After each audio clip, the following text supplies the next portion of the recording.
Hello there, everybody, and welcome to the Darkstar Gaming Week 4, Day 1, Day 2 matchup as Paleo Storm takes on Space Lotus.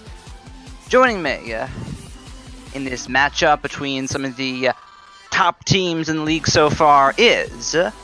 Hey, Blaze, remember when I said when the champ select is going? It's not the champ select yet. Oh, alright. Did it to me again, man. Well, good thing mostly the music was drowning us out. But anyway, just give us a moment, folks. We'll get starting pretty soon. Enjoy the music until we get this officially going. Thank you very much. Be patient, please.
guess this is my cry for help. Long ago, we broke all the promises we made. Long ago, we broke all the promises we made.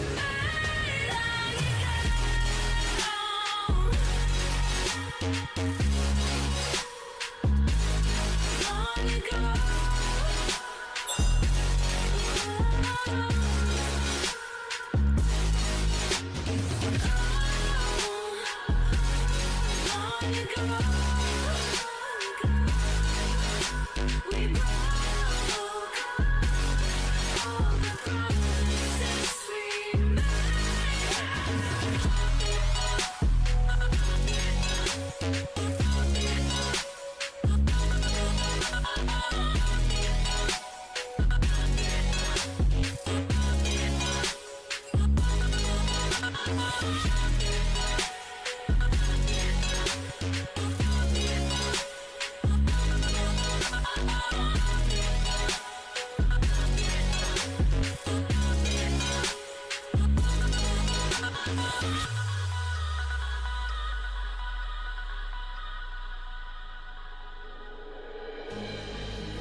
dark, they travel to freedom. Broken and worn, but they will keep on in the moonlight, the moonlight. The pressure is on, the cold of the season makes it hard to feel, but they persevere for the end game, the end game. I can only wish that one day we'll find the one to keep. The journey is an endless one to the same love, the same love.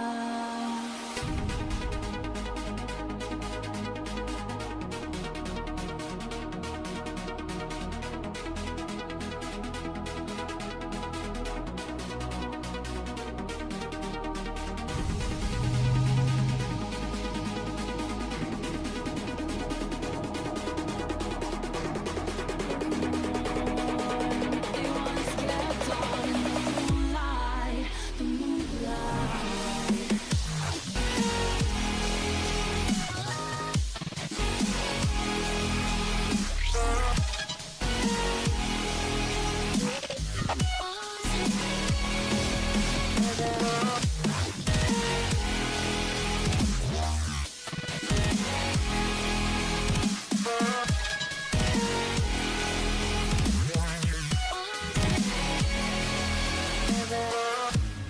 Alone in the dark, they travel to freedom. Broken and worn, but they once kept on in the moonlight, the moonlight. I can only wish that one day we'll find the one to keep.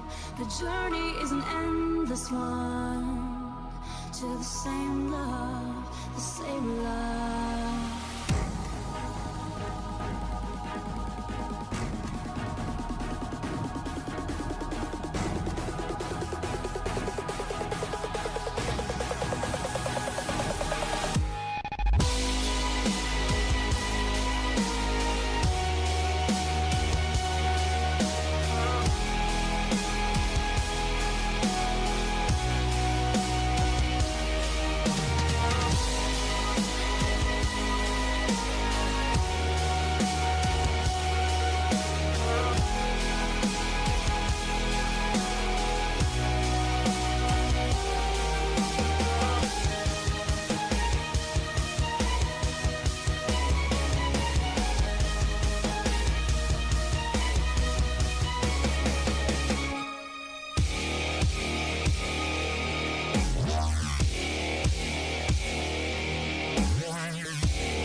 Faded shadows in my eyes.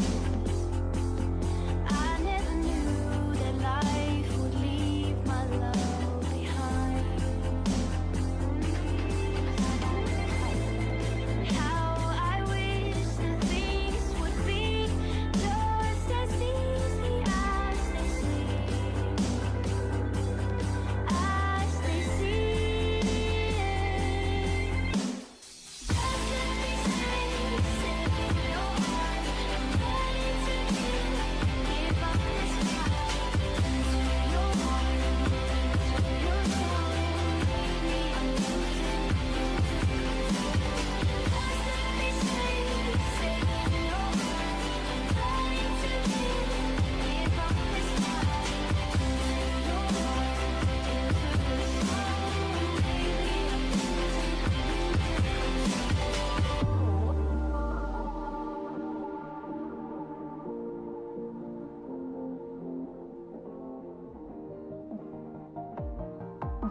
Hello there, everybody, and welcome to the Darkstar Gaming Week 4 Day 2 matchup as Paleo Storm takes on Space Lotus.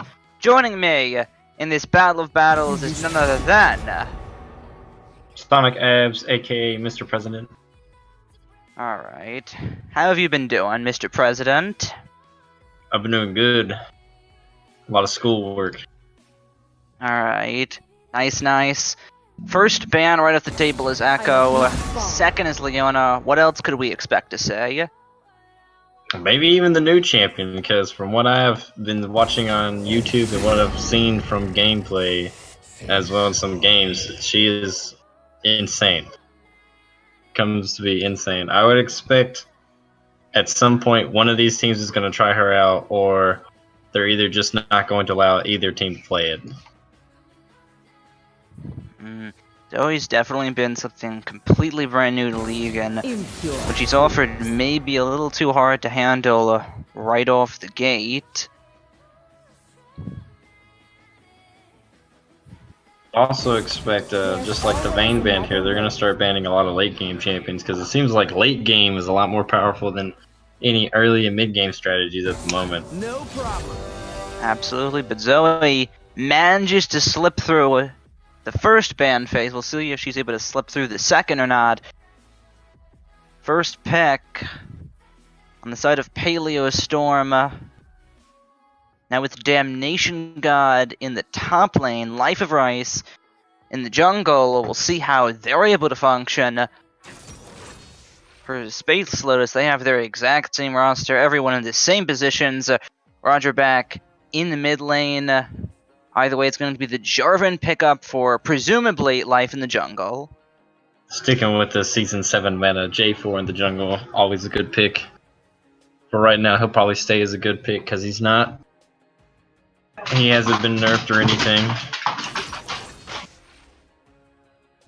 Definitely on the strong side with that Thunderbolt Keystone, able to dish out even more damage than usual. But while we're talking about powerful picks here, Rakan and what I assume is a Tristana lock-in for Sia and Dio in the bot lane, that's something you can't scoff at. No, it's not. Tristana and Rakan are a super strong... Oh, no, it's a switch, though, to Sejuani at the last second. Favor of that crowd control over that late game hyper carry damage you were talking about. Paleo Storm are like, alright, you don't want it? We do. Yeah, I don't know why they wouldn't just go ahead and pick up the Tristana there, because she is one of the top 2 ADCs at the moment when it comes to trying to carry a team. And if she gets off early on, the game is just basically over. Oh boy, here we go. Cannon for Hitsu. The Paleo CC Storm train.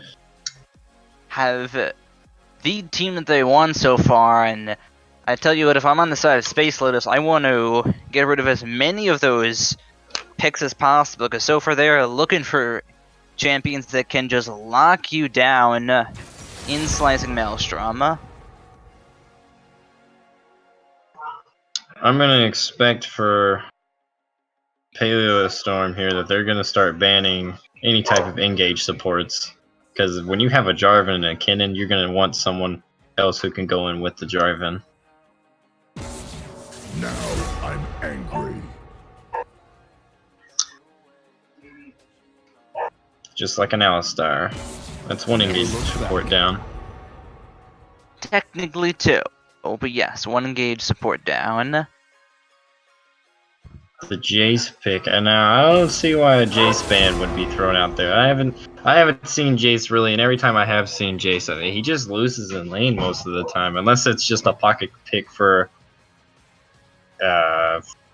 Yahoo or however you say his name there for the top lane.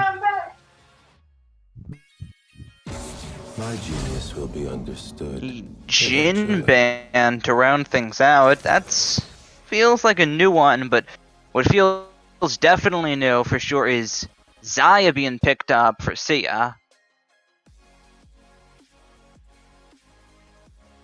That wouldn't be. They wouldn't pick Zoe here, would they? They could put Jarv in the jungle, Zoe mid, have Ken play top. I'm pretty sure it's gonna be Kennen top. Yeah, there we go. Signature champion Kennen. Not the new champion Zoe. It all depends on who wants to break it out first in these next coming games. Now for their support pick, I'm gonna assume they're gonna pick either some type of engage like a Thresh or maybe a Braum or something like Or that. a Maokai. Okay. Is this the beginning of season 7, ladies and gentlemen? Into It the just Gnar. might be. If I had a wager, that's Poppy support for Cronenberg in the bottom lane. They got a lot of CC for the side of what were you gonna say? I mean, they sure do, and I'm gonna ask you, there's a lot of CC across the board here. Who's you liking better? I'm actually liking a Paleo Storm over here a little bit more, because it seems like they have more generalized an actual like team fighting comp. The other side, it's just we're gonna see if we can kill like 3 people out all at once, and if we don't, we might just end up dying, because when J4 uses his ult, all he's gonna have is just a flag and drag, and if he flag drags ult, he's not gonna be able to do anything. Kennen, if he gets off early on, then he's gonna be able to carry the game, but if he doesn't, his ult's just not gonna really do anything in a team fight. And the Poppy's made for disengage, and the Maokai can only CC one target.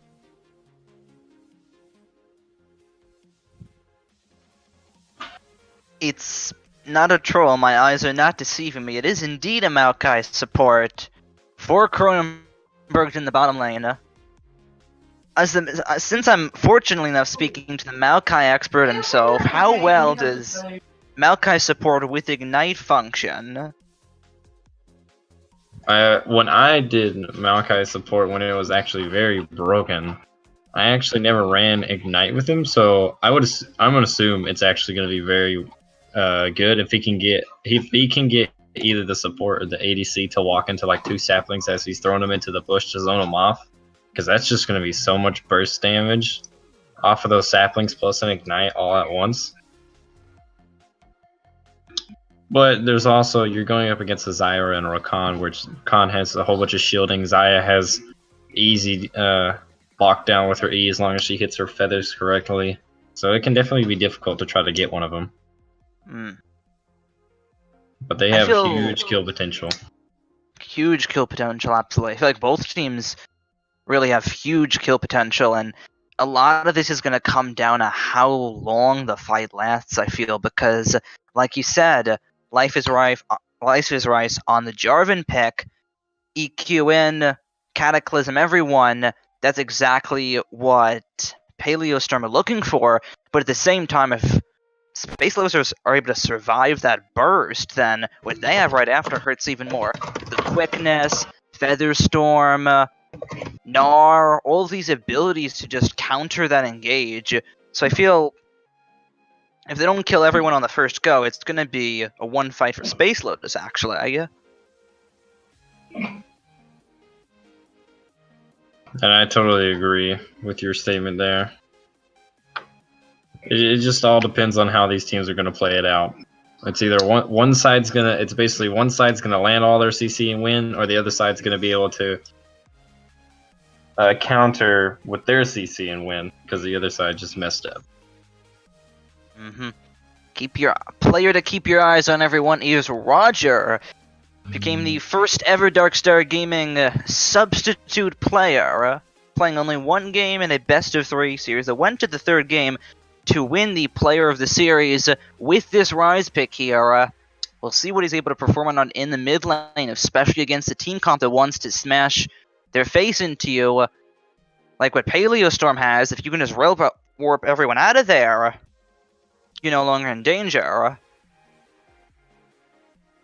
Yeah, and you can use his Realm Warp as an offensive tool. Let's say you're pushing topside for an example, and you're about to hit tier 3 tower, and they're starting to rotate up with you. You can just fall back, use your Realm Warp to the Baron, and then just start the Baron. And then they're going to have to run all the way down there, and you can burst the Baron before they even attempt as a Baron steal. Or just force a team fight. Absolutely. Also, have to consider how the matchup goes. Can Rise, not in the favor of Rise, but if Rise is able to survive that early game, start to get a few items here and there, maybe a Tear of the Goddess and whatnot, definitely starts to look scary for Paleo Storm. Either way, we hop right into the loading screen to be able to catch just a glimpse of what the new runes are for these new teams. Now, Blaze, I'm not very familiar with mage runes at the moment, so that Rise rune right there, can you explain to me what that is? That one right there is Summon Aerie. Basically, after the usage of a couple of abilities, you'll have a little guy tag out, kind of like Pix Imagine, and he'll attack with you. Is actually pretty powerful, and you see it a little bit more on. You see it every now and then on supports, but on the mid lane Rise pick, I think it's definitely a strong option here. And Thunderbolt, well, it doesn't need to explain itself. Deal damage, and just like Thunderlord's Decree, it will deal damage with you.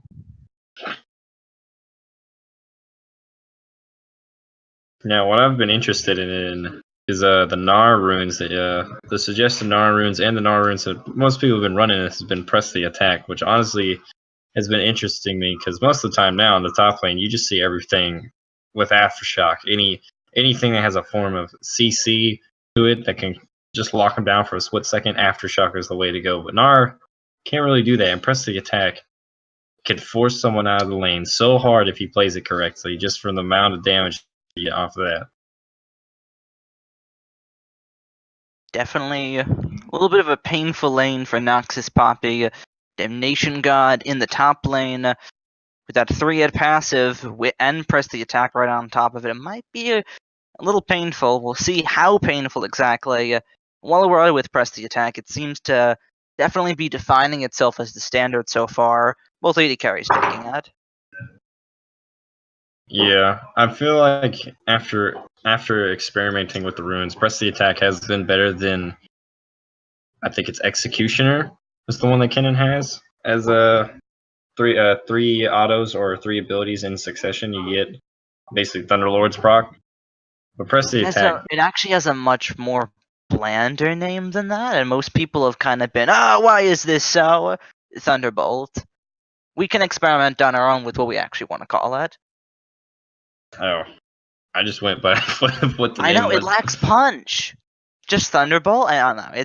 We'll definitely think of something. I like Executioner.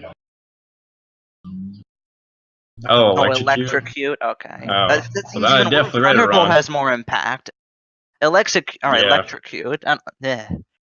I'll call it the Executioner now because I didn't said it. Sounds more impactful. Ken is going to be trying to execute that rise and lane. Ooh, listen to that. Sounds better than actually, it sounds. Does it sound better with Electrocute? Because he's lightning and everything. I think we're thinking about this too hard. Anyways, we probably are. Either way, we hop into the game with Paleo Storm on the blue side, 1-1 versus the 2-0 boys in the red. That's Space Lotus over there. We'll see which one of these teams is able to excel themselves to a second or possibly third victory, depending on who you're looking at, of course. And we're off. Level 1 plays incoming.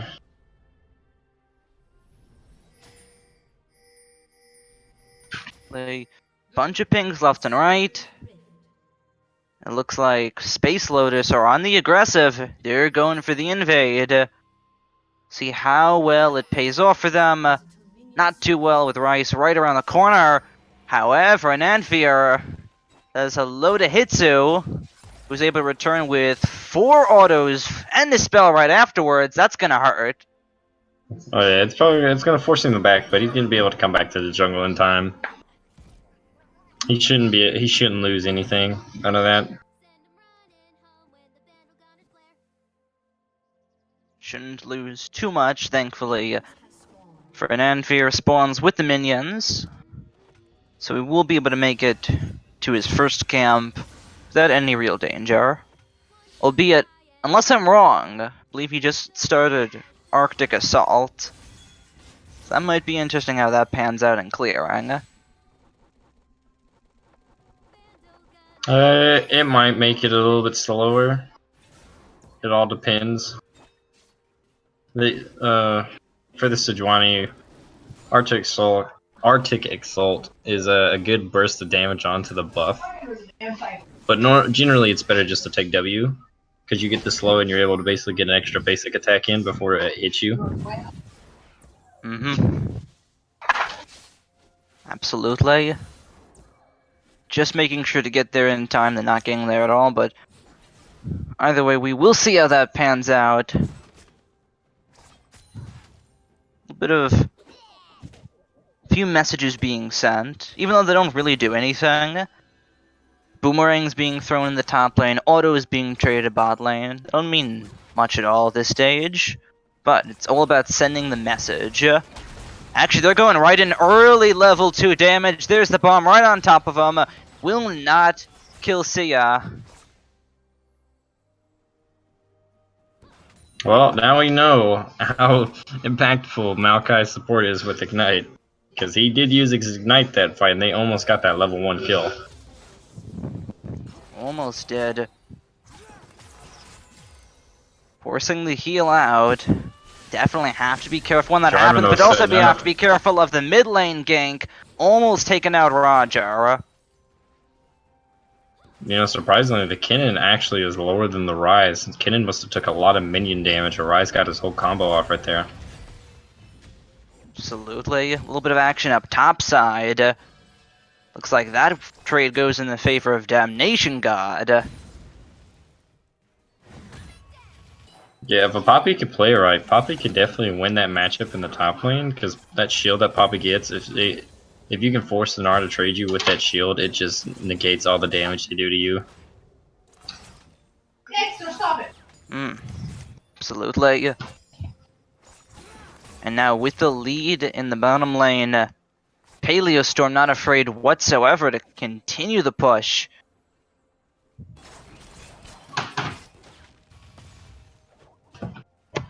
Just in case they make sure to have the vision set up as well, along with their jungler on the bottom half. There's the twisted advance forward.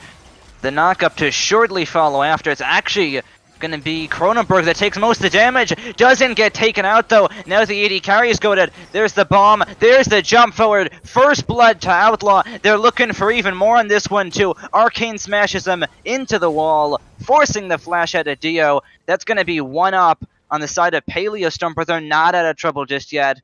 They will be able to back away as an Anfear not there in time. Maokai got so lucky that his ADC healed at the correct moment because he was. I was assured he was about to die there in that fight. He got down to like 50 health, or it looked like he was ready to die. But they did play it correctly. Tristana stayed in the fight and was able to pick up a kill for it. Well, it looks like Maokai support might be a thing still. Sap coming magic back. passive. A little too strong, one might be able to argue. After it's been nerfed 3 times? Yeah, it definitely is what played a crucial role in him staying alive there.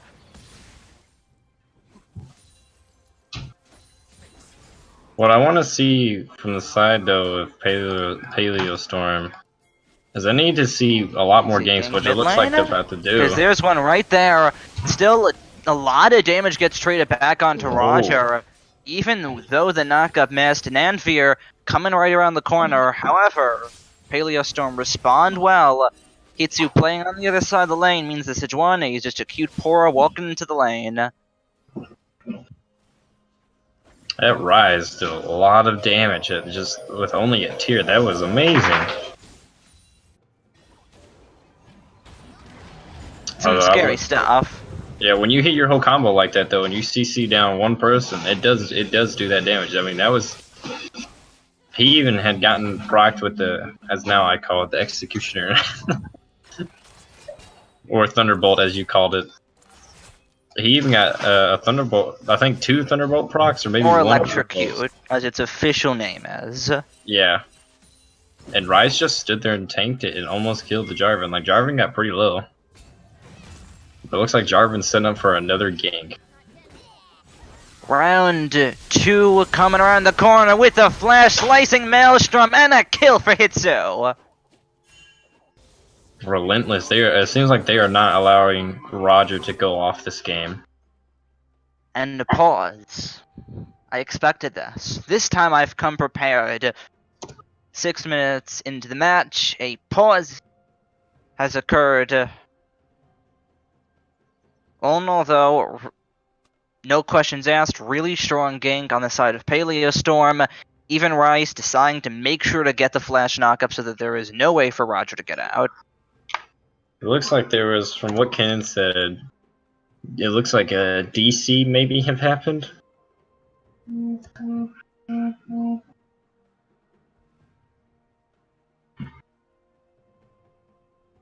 Alright, Blaze, let me ask you, after that kill in the mid lane, what do you think Paleo Storm needs to do now to continue this lead to the mid lane? Just constantly gank, or do you think they should roam more often?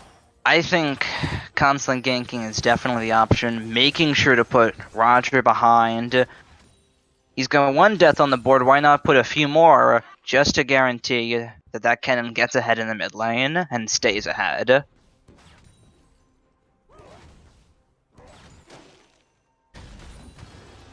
Looks like Papi had to use his TP though back to the top lane, so right now there is a TP advantage for the side. I just forgot their name all of a sudden. I hate when this happens. Side of Paleo Storm. Paleo Storm, okay, yes.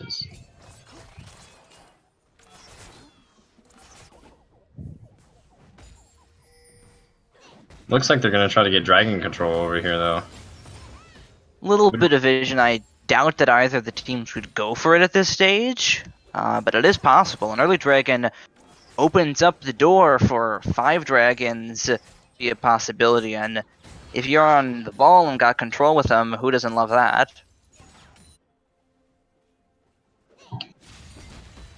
I don't think no one doesn't love it.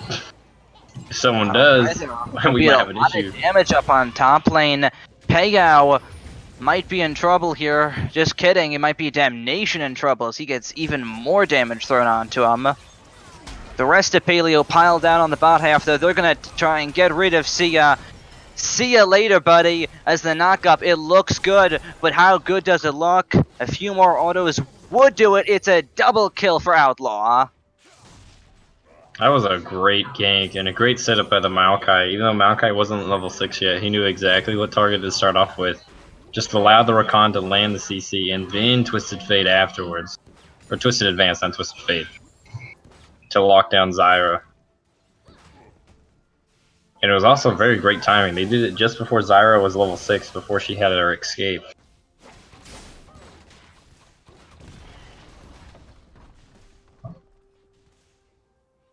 But this Sejuani, though, she's going to need to start like actually making some impactful plays for her team, or they're just going to start falling behind. Absolutely, but at the same time, Roger's damage is just going up. With the blue buff now, forcing Hitsu out of lane. No able to back comfortably. Definitely.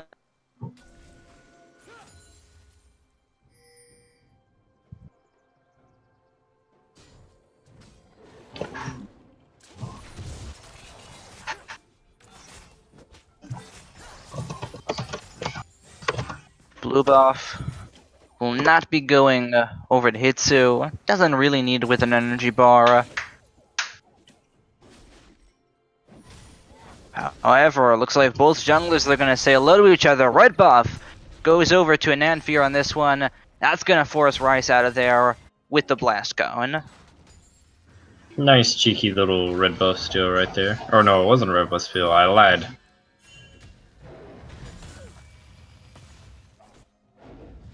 Looks like Maokai, though, ready to gank his own lane.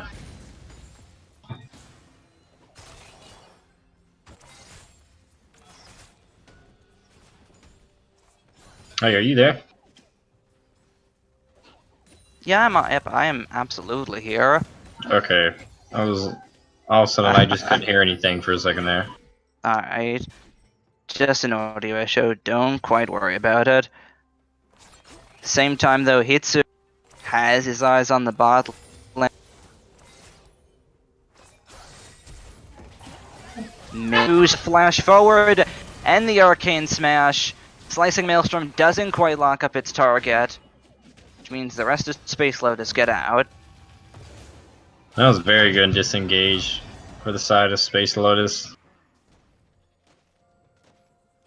Timed the Zyro correctly, that way the Kinnan... Like it may not be over yet. Paleo Storm getting a few hits on Ananfear, so the rest of the team rotates over. It's Rogers that's the focus. Forced to flash away and able to get away. Roger got really lucky that he had flash. I don't know what he was trying to accomplish there by trying to sneak up behind a team like that with no vision. Absolutely, and a lot of damage in the top lane. Forces Damnation out of lane. With that flash down, Roger is still in trouble. There's the Cataclysm. Tries to roll him warm up and actually is able to get out. That's going to force the flash out of Rice instead, as the gank gets repelled. I think in that last team fight there, it looked like Rice forgot to click the R button again to allow Kinnan to do his damage, because Kinnan actually did nothing to the Rice there when he was locked down. Damage in the mid lane on a Hitsu. That's just looking worse and worse. We shift back up top side. There's the slow. There's the third proc. Press the attack, doing some work. Yeah, he's already up almost 40 CS on his opponent. But I'm surprised J4 actually has not given this Poppy any type of support when Nara's been pushed up this whole time. The whole game is just pushed up. And, like, they're just leaving Poppy out to dry, it seems like.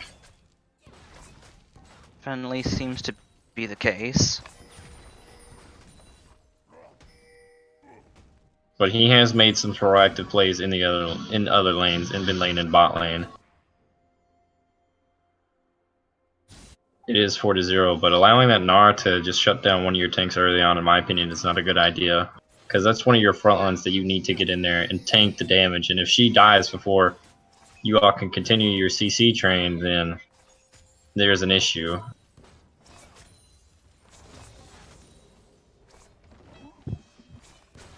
Definitely some scary stuff for sure.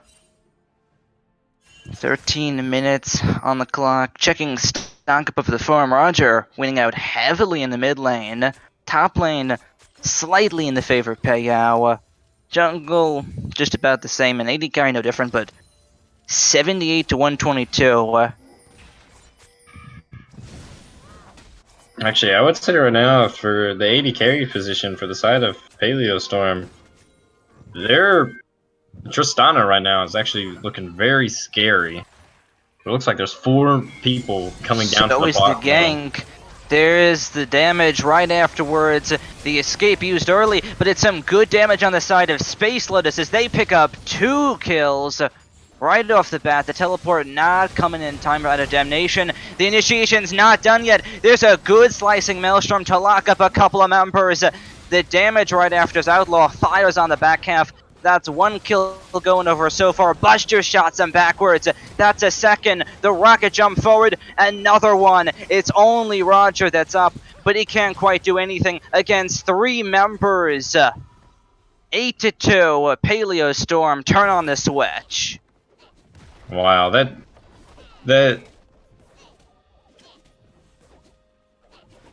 Kennen ult. Couldn't remember the champion's name for a second there.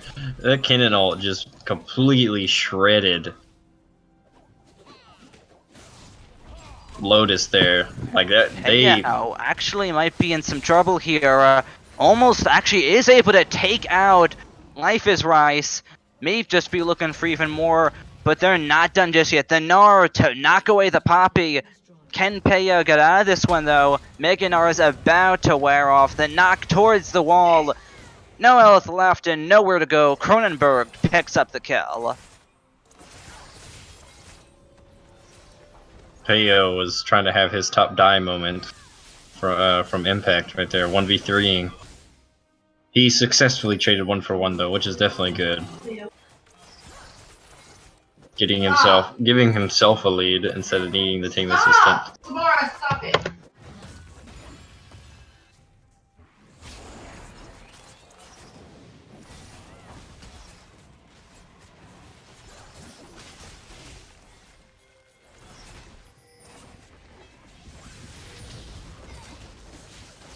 Looks like looks like there's a fight breaking out. For it.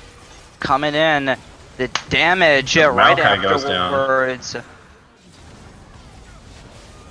But Gnar goes down. Zillion just went in for the ult.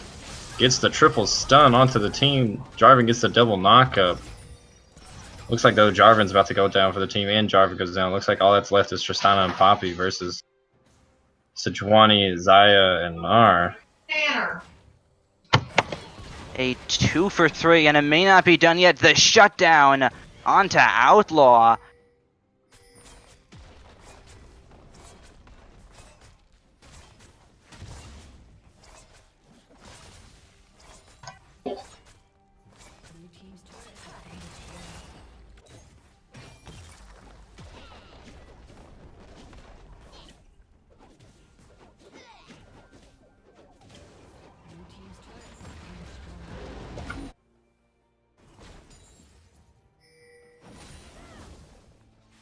My Discord is having problems. Are you having problems? Having a few odd ones over here as well. But either way, a 2,000 gold lead. Despite all of that, not too scary at this stage of the game, so Paleo Storm certainly not at a disadvantage, but still at the disadvantage, to put it one way. Yeah, if they want, they can try to make it to the late game. Just stall out and then go in for a full team fight with full AP Kennen, because that will shred the team for Lotus. Or for Paleo Storm. Absolutely. Paleo though, 4-1-1 on this Gnar pick, has been split pushing a lot and has gotten a lot for Space Lotus out of that. Their red buff as well is going to be causing all sorts of troubles for Damnation. Looks like Dio might have gone a little too close, is able to battle dance out to his AD carry with that extra range. Looks like that was a successful stop on the Rift Herald. Now they should just run it down mid for the side of Lotus. But it seems like they might prioritize Vision back onto the Rift Herald. What I want to see them do is I want to see them, instead of putting Gnar in the bot lane, I feel like they need to put Gnar into the top lane and allow him to split push in top lane, because the tower's almost gone. And that would give them even more of a lead.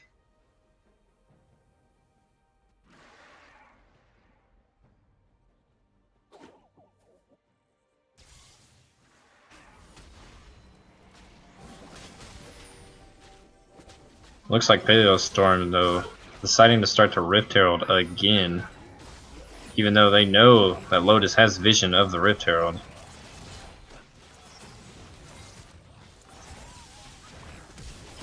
Ken is going in for the ult. Ken flashes, gets the stun onto the Rakan. Jarvan misses the knockout, gets the ult down onto the Xayah. Looks like Jarvan's going to go down. Rice takes out the Jarvan. Sejuani secured the Rift Herald, but now it looks like they're going to need to disengage for the side of Lotus. Realm Warp's coming down, but it looks like they were able to stop the Realm Warp onto the Ryze. Ryze is gonna go down. Oh, nope, looks like Ryze is still alive. Ryze finally goes down. Xayah makes it out, though, trading with the Tristana. Hey, Sonic, what happened to Blaze? Did he just disappear? I have no here. clue. Just Oh. a few Discord issues on my end of thing. I see tank some damage and gets taken out right after. Okay then. Good luck, you guys.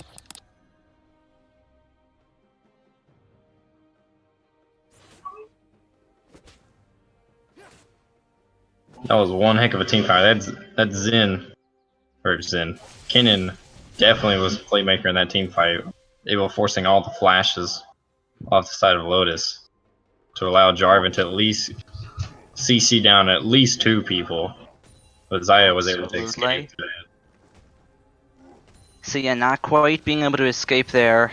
Hitsu picking up the kill. 15-9. That gold difference still staying at 2k, but this match doesn't feel like it. No, it definitely feels really even.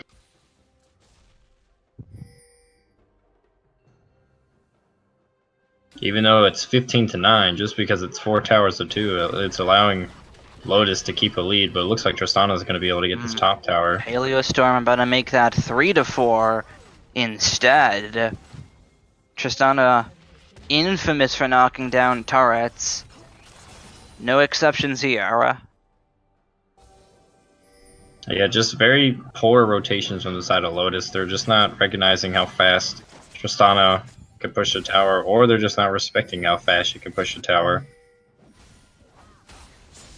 Possibly so. Would have been dead even on the board if that other turret had gone down the top lane. Not able to continue that push, but Space Lotus, they're looking for the turrets that they weren't able to pick up.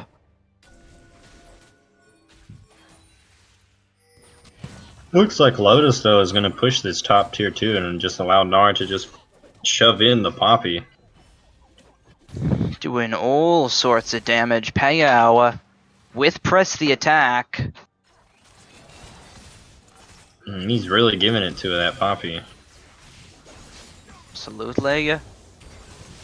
Looks like the members are going to go in on this one, and that is a dead Roger. Space Lotus are getting dropped down to no health as the rest of them push onwards. A double kill going over to Outlaw, and now the turret dive, another kill going over, and just about an ace happens.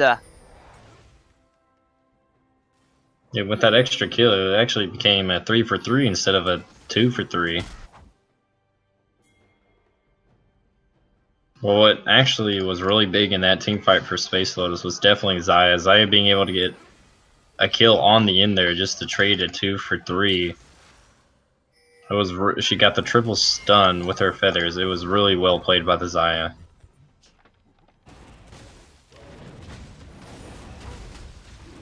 Looks like Dragon's going to be going down for the side of Space Lotus. Easy secure. Having that extra movement speed. Now I feel like already dropping the Rift to... Oh, maybe it was about to run out.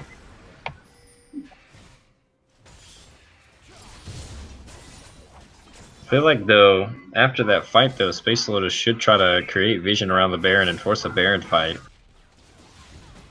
Because Kennen ult is still going to be down for another 10 seconds.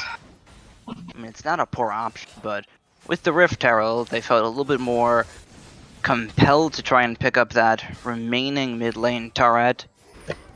Not quite going to be the result. Baron's still on the cards, though, like you said, and it's an option, but if you're Space Lotus, is it a safe option?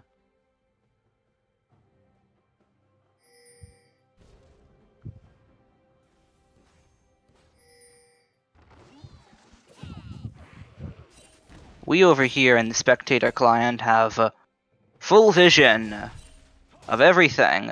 The players don't quite. It's a little bit darker over there for Paleo Storm.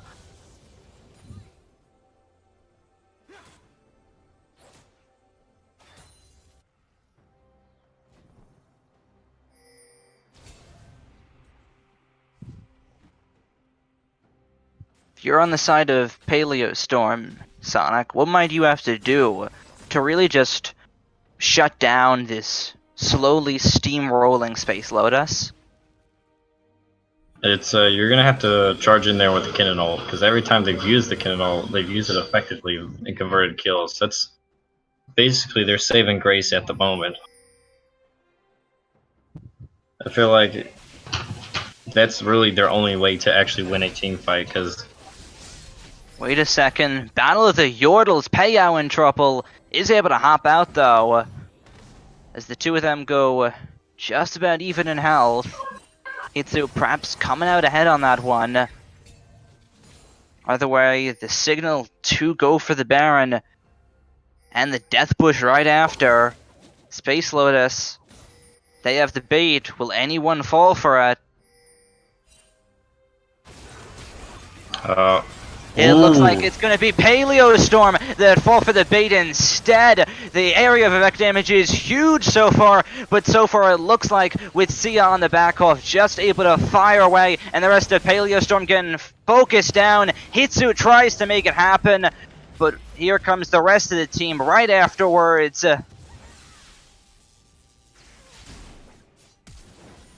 3 for 1, it might just be a few more. Forced to flash away by Paleo, but can he get away? Not able to hop onto his teammate. There's the movement speed boost. There's the shuriken. One more attack would do it. Paleo looks like he's got away from this one. And Anfir may not be so lucky. Gets knocked up. Gets stunned up shortly after. The damage to continue. And the turret dive straight after from Life is Thrice. Picks up the kill. 22-13. And it was just like I was saying before, as soon as the Kennen came in and instantly just destroyed the ADC for the side of Space Lotus, Paleo Storm just straight up won the fight.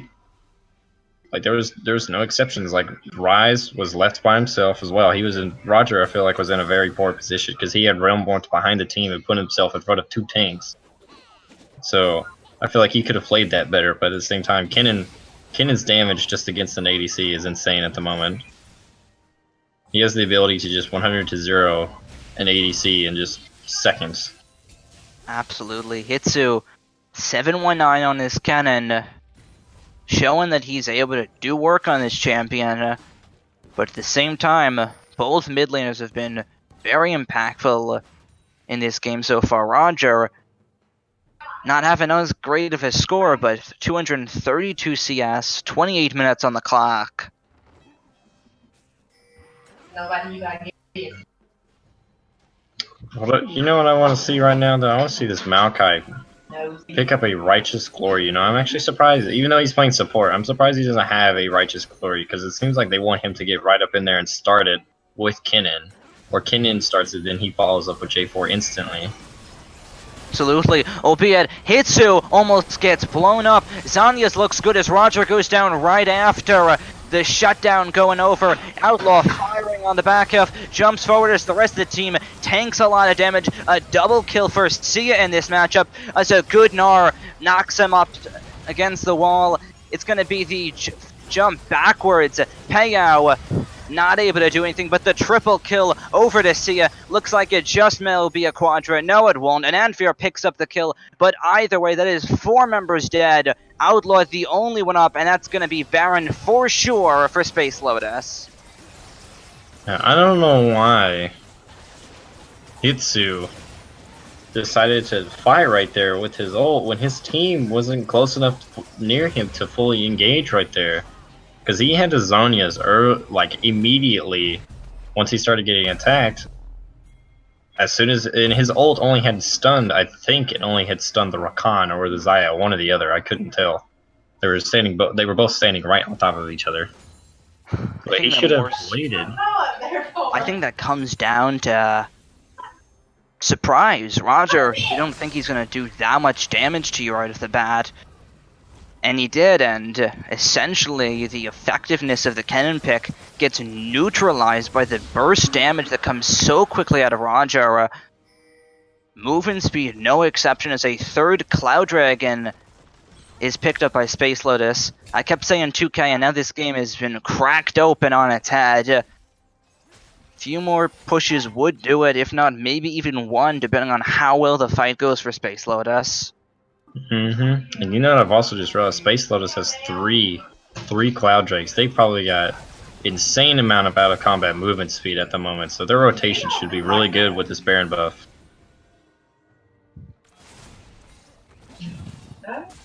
Absolutely. They may just be able to send one member up on the top half to knock down that turret. Looks like, if anything, after the mid lane push, that might just be an added gift. We'll see how well Paleo Storm do at preventing that from happening. I don't think they'll send a member by themselves, because at this point, Kennen's proven that he can delete the carries, and they need the Gnar there to help them CC that Kennen. Because Tristana can't get close enough unless Kennen is able to assassinate the ADC or the Rise right at the beginning. Or Tristana just dies too fast. Because it's full on, we're going to engage your face for the side of Paleo Storm, but they actually have, for Space Lotus, they have enough disengage on their team to just keep the Tristana at bay if the Gnar gets right up in her face. Well, the Gnar has been sent top lane to retrieve the turret that he couldn't quite get before. Paleo, does he keep pushing top, or does he rotate right over the mid lane? From the looks of it, he's going to keep pushing. That's going to put pressure on a Hitsu to try and go in right afterwards.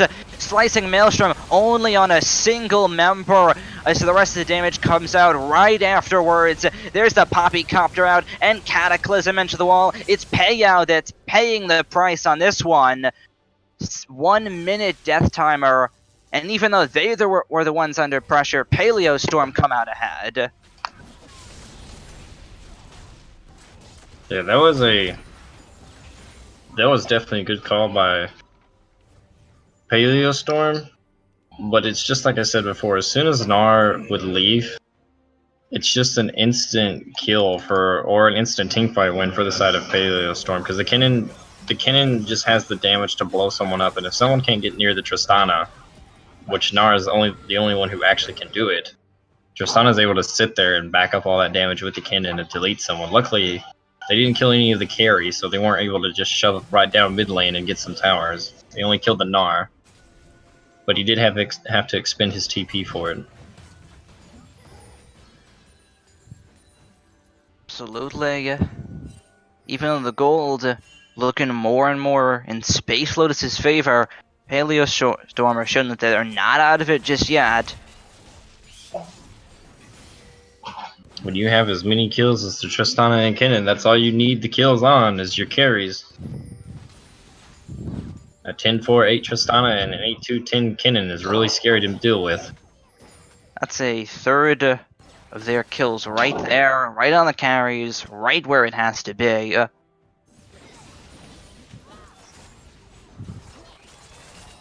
Looks like, though, they're going to run it down mid again for the side of Lotus. See how it works this time with Paleo with them and no longer with the bait of the top lane turret as it is down. This And next Kennen this time does not have a flash ult to just flash and get a 4-man stun this time either. They don't quite have that. Is Paleo able to escape in the mid lane and drawing more than enough pressure for his team to rotate on the top half. For now, Space Lotus, they said the mid turret, alright, they're too good at defending that. How well do they defend their own base? A whole different question.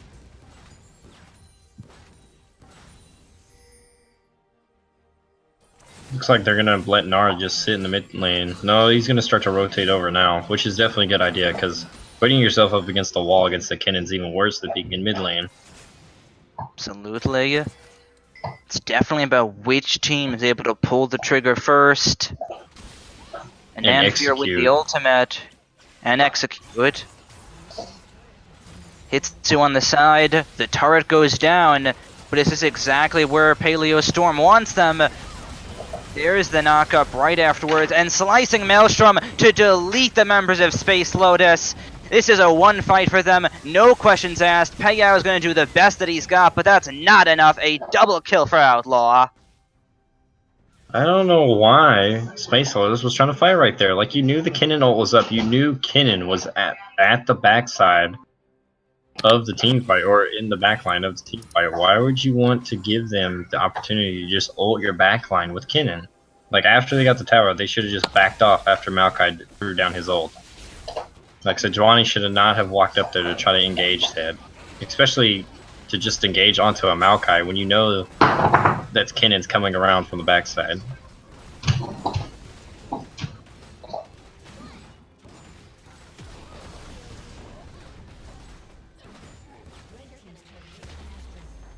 Blazer, you still there?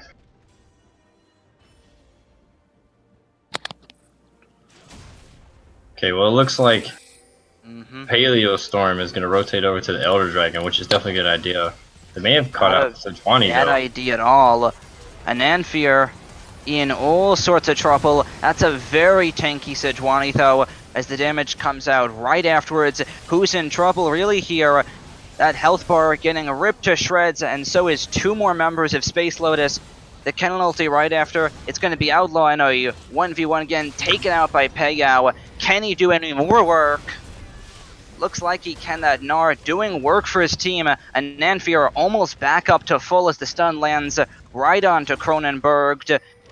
That damage that the Gnar is able to pull out is incredible, as the rest of Paleo Storm get chased down. Looks like the Gnar's going to be able to get the kill on the Maokai, though. Throwing onwards, doesn't have to worry about a mana bar, and Paleo picks up another kill.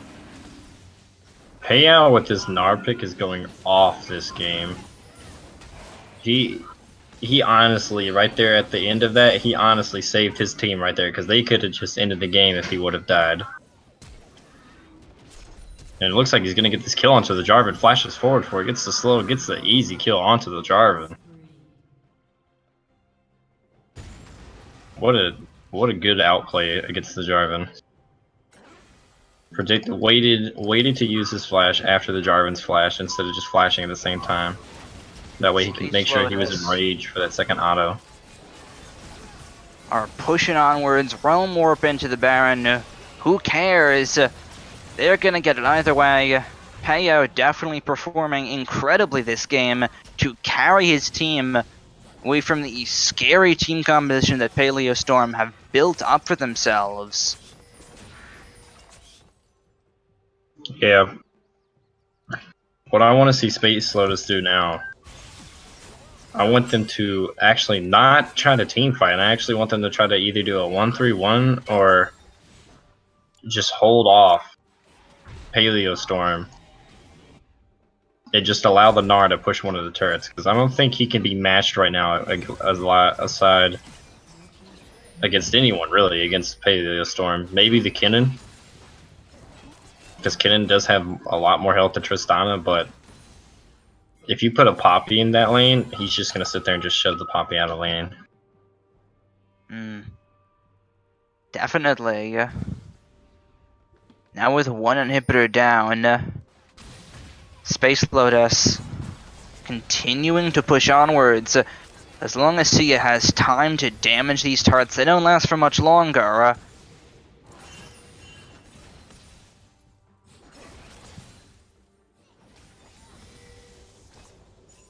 You know what I think would really be interesting? If Ryze actually...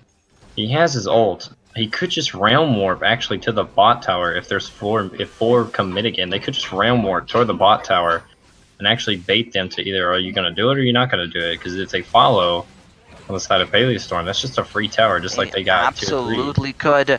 The damage goes on a damnation. With the inhibitor the focus, looks like they're going to go for Paleo. Screw the rest of the team, destroy the Nora pick. Looks like that's exactly what they're going to do, but at what price? The damage right afterwards. Outlaw not taken out just yet, as slicing Maelstrom onto 3 members. It looks good, but how good does it look as Redemption follows straight afterwards? It's a double kill for Sia. The push onwards, the damage to come through it. Outlaw cannot get out for much longer at all. The triple kill for Sia as both Nexus turrets falls. The Nexus to fall shortly after, and Space Lotus pick up game 1. That was a well played game. That was a 40-minute game. Definitely a lot of back and forth in that game. Absolutely. Aw, man, they still didn't fix this? Are you kidding me? All of that crazy stuff they added at like the in-game look, the early champ select, and they still haven't fixed the match history? Come on. The numbers are just so good we can't see them. You know, we're just so not good. fortunate. All right, well, thankfully I still have the match history to show you guys. Here you guys go. I'm going to put this right in here, but that's all for now. Well, at least out of my complaints. I'm going to go ahead and head back to behind the camera. See you guys.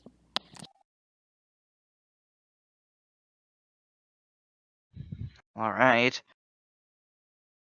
He posted in the Twitch chat, I'm assuming, right? Yeah. I'm assuming as well, too. Either way, though, really close game. Spectator client lying to us. That says 40 minutes on the dot right there. Maokai support, did it do what it had to do? Gonna have to ask you that right now. Was the Maokai support enough? Honestly, I feel like instead of a Knight's Veil, if he actually would have gotten a Locket, because it seemed like he went Eye of Equinox Locket, or Eye of Equinox Night Vow into Locket, Knight's Vow. I feel like if he would have actually got a Righteous Glory, and actually been able to charge in there with the Kinnan, like right straight to the back line, and just CC Xayah before she can even get her ult off, I feel like that actually would have been a lot better than just going Locket, Knight's Veil, or Equinox, which one he went, and then the opposite item. Because I didn't know which set of items he Well, how about let's go ahead and take a look at his purchase order right now, in fact, so we can find out exactly his build direction as we go right into that subject right now. Armor, you got to click on Maokai. I'm going from left to right. Oh, okay.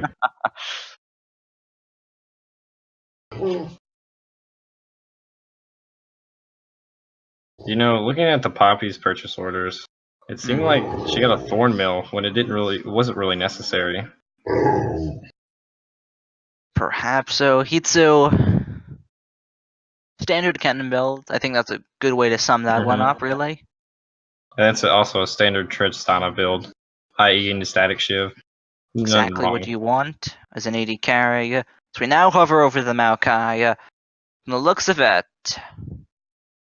Oh, he got Eye of Equinox after Knight's Veil and Locket.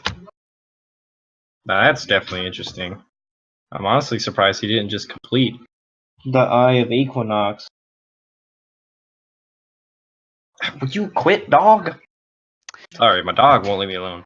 Dog won't leave you alone? Well, I won't leave you alone either on this one, because I want an answer. Was the Maokai enough, or not? No, I don't No, think it it wasn't? was. I feel like if he's gonna go if he's gonna go play Maokai support, you're gonna want Eye of Equinox, Righteous Glory, Locket, because you're gonna get in there, you're gonna CC that ADC, and then as soon as you need to disengage, after you push the ADC by just basically walking forward, queuing them backwards, and then throwing your ult down, holding them in that place. Then you can, as the Kennen comes in and the Jarvan comes in, you pop the Locket for them, and you give yourself a shield at the same time, and you should be able to live through that. Looking at the wording here, from the looks of it, 46 to 49, both supports doing some work. But I think what really came down in that matchup was the AD carries. Outlaw and Sia were absolutely crucial in the fights, and it just came down to who pulled the trigger first, and which AD carry stayed up longer. I actually feel like for the side of Space Lotus, it was more or less that Gnar, because that Gnar was at some points like the ADC died and then he stepped up, but he was actually carrying the team fight. Like the chance where Sejuani had got caught out right after Elder Dragon, the ADC died, Sejuani died, and then Gnar comes in and trades for 2 kills right afterwards. Well, yeah, I'm touching on the late game. For the early game of Space Lotus, Paleo Storm were in full control in everything but the top lane, and Paleo, able to take full advantage of the fact that no one ever came up there, was definitely able to carry his team into the late game, and from there, Raja and Sia performed exceptionally well in the fights. Paleo did everything to get them there, still played a crucial role in the team fights, Hey and guys. of course them actually getting there. Hey guys, I have a question. You do. Yeah. The question is, how did Poppy crit for 37 damage? I don't know. That maybe after that is a mystery we will never ever find out. 1% crit. I'm your detective then. 1% crit. That's the only possible option. But that was in that's the not old in the game masteries anymore. and stuff. Yeah, and that means. Well. Yeah, that's old mastery. As we once again take a look at the options here, there is not a single crit item purchased by Poppy. Illuminati confirmed? No, wait a second. No, there's no way. Not even in the fake runes that don't exist right here. Wow. Okay, wow. That just 37 crit damage. Okay, well, I think enough of that little mystery. We should go on to the very next one here and get our next game going. But until then, folks, we'll be back momentarily with the continuation of Game 2. Stay tuned, everybody. We'll be back shortly.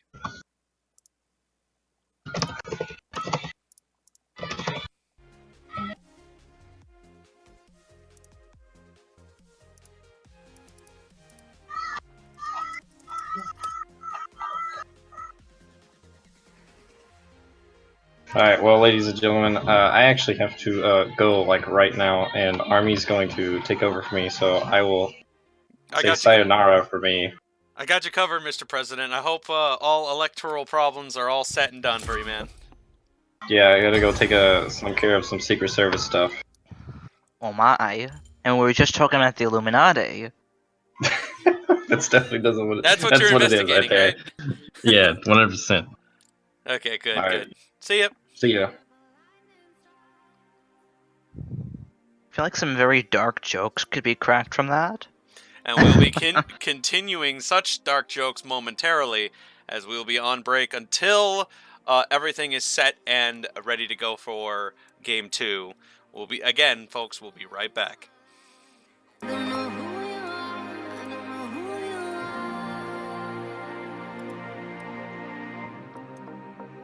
I don't know where to stand.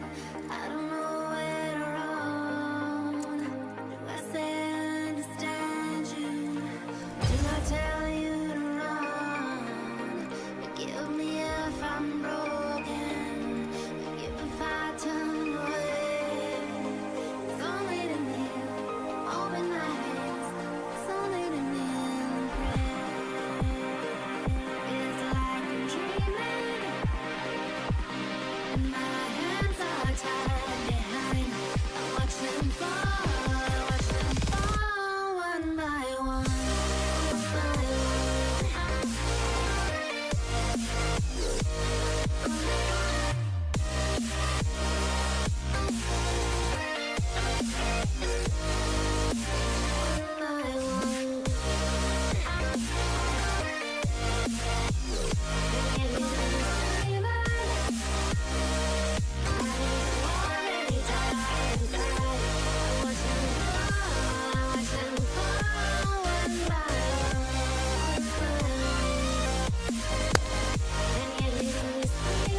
After all the lies and games you've played, trusting you has paralyzed my mind. Pray that I survive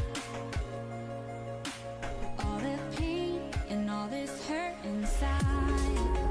Hold me close, I can feel your heartbeat.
Emptiness inside, part of me that used to be alive. Hello there, everyone, and welcome back to the Darkstar Gaming Week 4 Day 2 matchup as Space Lotus seeks to get a clean 2-0 over Paleo Storm. With me on the Colorcast Is Army Overlord, and I was going to do a type of introduction of my own, but I guess you got me spotted, so thank you. Really appreciate that. Especially considering the fact that we are now in a situation where, you know, poor Sonic, he did a really good job up until this point. I really, very unfortunate he had to go. Absolutely. He had some top secret stuff to take care of. Yeah. Not so top secret stuff though is the bans here. Nami and Leona no longer on the table for what could be the whole series. Right. You know, that game one was very action-packed. Like, a lot of great things happened in that game one. There was just so much, so much strategy and so much game planning that kind of went into that play style. And a lot of that really came down to how Pei Yao's Gnar really influenced the game. In fact, I wouldn't be surprised if Pei Yao wants to secure his Gnar right again, just to make sure he has his laning dominance going on. I wouldn't be too shocked if he does want to take a different champion, though, but I would imagine take the Gnar again, because that's just a I'd solid say so pick. as well. Put a Jhin lock in instead for Sia in the bottom lane. Right. Not to mention the fact we do expect probably picks in later for Sia 4D. Probably going to be the one that picks the top laner for him, I would imagine. But the next focus does appear to be the top lane focus and the jungler options for a Polaris Storm. Paleo Storm. Paleo Yeah. Storm. I gotta make sure The I don't make J- up any more Paleo mistakes Storm. with names. Yes. Life is right. Going with the Jace pickup that was banned away from him in game 1. Could be in the mid lane for Hitsu, still an option. Either way, he's gonna be bringing his Justice Hammer down on this match as the Fat Man gets locked in by an Anfear. You know, I did see the recent patch. Gragas has an attack speed increase from his base, which is actually extremely good for a lot of people who wanted to keep this shit built up. Oh my goodness, Natsu! There it is! Natsu, tell me Natsu's in the building. Natsu's got to be somewhere. His champion is being played! It's a shiny champion, ladies and gentlemen. Somebody Zoe please. has been picked. Yeah, somebody please go into the Darkstar Gaming Discord and just spam Zoe is being played. He's got to see this right now. He's got to see this. Because Zoe, I don't even know if he personally has gotten a game with him, but I feel really jealous right now. Because my Urgot, it took a month before somebody played it. Day 1 of Zoe immediately played in the competitive series. Super jealous. Super jealous. Absolutely. And I actually really do like the pickup as a whole. Not because it's Zoe, but more so because you wouldn't expect this. You would think, you won the first game. You don't have to pull out anything crazy. I think a curveball like a Zoe was honestly what just might secure them the series here. And with that cannon being a banned away from Hitsu. Well, Vayne and Jace and Sejuani are pretty interesting crew. They do happen to have a lot of control of the environment. They like to really knock people around per se, if you get the drift. So clearly the Vayne is being chosen just to make it so Pei Yao's Gnar is not going to be nearly as strong of an opponent as last time. Because Vayne is, the type of champion that very much takes advantage of people's massive health bars and really cuts it down to size. But speaking of that, it looks like Shen is being secured as well. Perhaps Shen's support is in order. It's possible, but I doubt it. I think Shen in the top lane would just work really well here, especially seeing how it is a blind pick. Shen is all in all very safe, very tanky, obviously. And for that to be a support, it could be a flex, don't get me wrong, but I feel just being at the top lane pick is a lot safer. And Fiora being secured here means Pei Yao is taking the Fiora. So kind of a less tankier option here, which is a bit surprising, I would say, for Pei Yao. I was expecting him to try to double down on the Gnar, but he probably wants to expand his options, trying to take advantage of the opposing Jace, and probably use positioning and quick tactics and quick engages to try to throw off Damnation God. Absolutely. The Cronenberg last pick for Paleo Storm. gonna be an Ornn? Wait a second.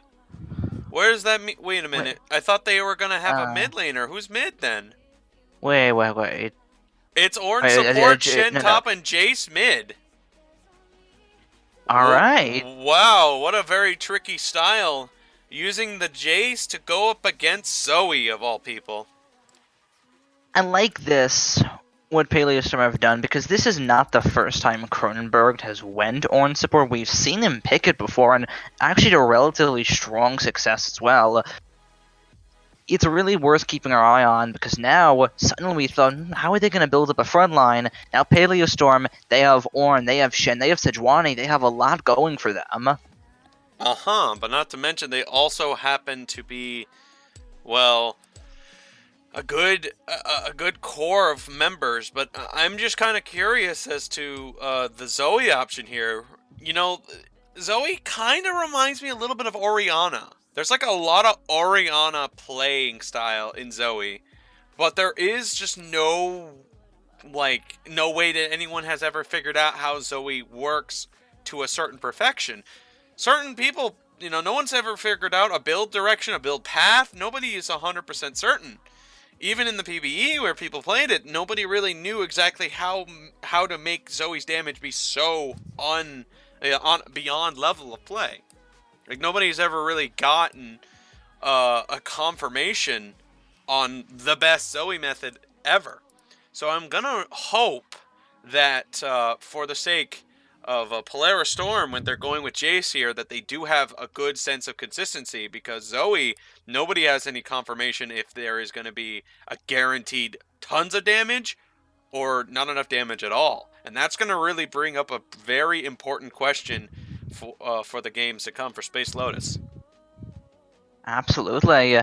That's if there are any games to come after this one, it's absolutely possible for the 2-0, and we've seen what Paleo can do on a Gnar on the top lane. Who knows what he can do on a Fiora pickup here? What are your thoughts on that matchup? The main thing about Shen and his gimmick is he is designed to take advantage of the way that you're standing, utilize the positioning of the way you fight, and focus directly on making it easier for him to out-damage you. Fiora is the same way. However, Fiora's gimmick is more like, I can just go in quickly, tap you in a vital area, then move right back. Where Shen, you have to commit all your resources just to get a good trade. If you don't do so against a Fiora, you're not going to trade very efficiently and effectively, in my opinion. And in that case, Fiora will have the advantage, because it's just Shen can't keep up with everything Fiora can do, and you have to be prepared for every single time Fiora tries to do a quick chop attack, which means you have to play it efficiently, you have to survive it efficiently, and you also have to make it, you also have to keep your health bar high, and that's also very difficult. Fiora is very good at capitalizing on half-health opponents and really jumping them. That's really the key motion for a Fiora. And I have no idea, I haven't seen a Fiora page yet that has been extremely good except for Press the Attack. So Pei Yao might be known as Press the Attack Yao, because that might be the type of person he is. Just might be the case, and coming off of a Press the Attack Gnar game like that, I definitely wouldn't be too surprised to see it. But also, right before we jump into the loading screen, I do want to see what Sia has picked on this Jhin. I would expect fleet footwork, but at the same time, who knows?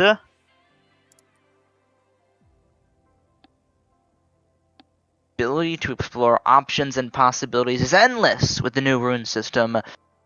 Albeit I still think it's definitely fleet footwork. We'll find out in just a couple more seconds.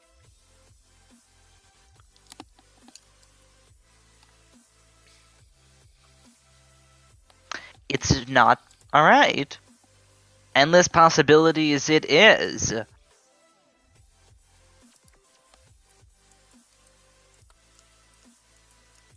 As Arcane Comet is the pickup for Sia in the bottom lane. What are your thoughts on that, Arme? It's a classic range versus the rangeless, the poke versus the pressure, and the catch versus the play. And both of them have that type of style. But the true thing here is about how CF4D can react to Outlaw's engage. And that's going to be what makes the big difference between the Jhin and the Vayne. They both have a very, from the games that I've seen, both of them happen to have a lot of aggressive style, which would be in the benefit of Outlaw here, because Outlaw needs CF4D to misposition himself, so Outlaw can then position himself very good and just force Jhin into a bad spot.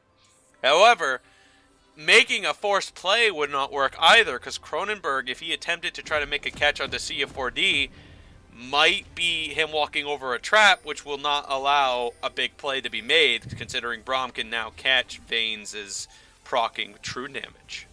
So honestly, it's a very tricky situation. Tricky, absolutely. And I would touch on the Sejuani Ornn synergy, but it looks like both teams poking each other's heads out at each other just a little bit. Right now, it looks like I have some time to touch on that.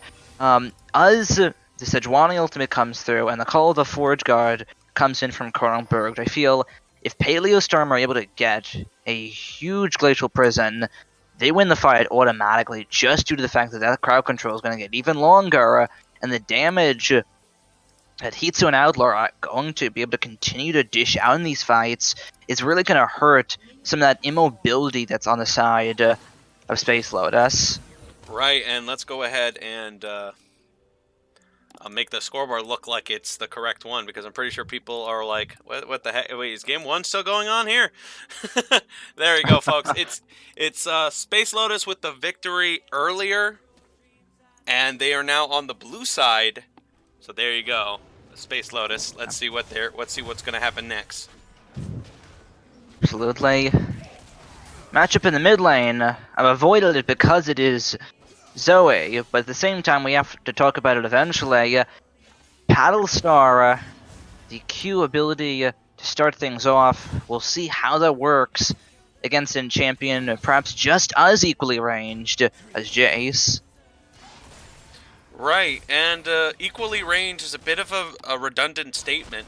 We don't know exactly how far Duo Switch can toss it that Q of Zoe. I've seen some videos where Zoe throws it all the way back to where, as you can see in the middle, all the way back to where the middle tower is, and then flash and then jump forward to increase the damage of the Q to such an insane amount of damage, if not in the thousands of AP in some cases.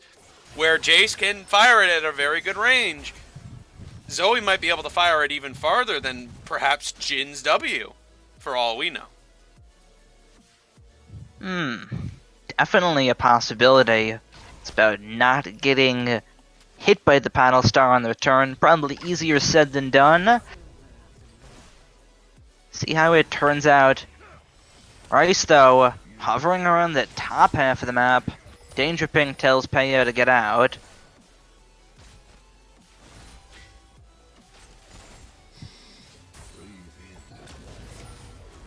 Looks like the Gragas, the Fat Man's in trouble here. The hammer goes down. The flash to forward low right afterwards. First blood going over to Hitsu. And it's not done just yet. The taunt right on to Paleo. He's in all sorts of trouble now. May have to flash over the wall. Luck. There's the Shock Blast, the Arctic Assault forward, the Riposte blocks the stun. It looks like Paleo. Wow, he's able to get out of that one. Wait a second here. Wait a cotton picking second. Are you telling me that if you use a riposte on a Fiora, just your sword, you can repel a giant, possibly 1-ton boar that's flying right at you? What kind of League of Legends is this? That's some League of Legends. A riposte, if you're about to get hit by a stun, you can stun them instead and you walk away for free. What? That is crazy ridiculous. A little bit of that extra damage on the one thing that is very good for having a Braum for is that he does have a good way of just getting enough poke, if landed, to get some good harass on the Vayne, while CF4D can just play it as carefully as he wants to, assess the situation accordingly, and get some very good poke. Absolutely, and Paleo tanking some damage. Maybe not the best trade to go in on, and forces his flash, and now is at crucial HP.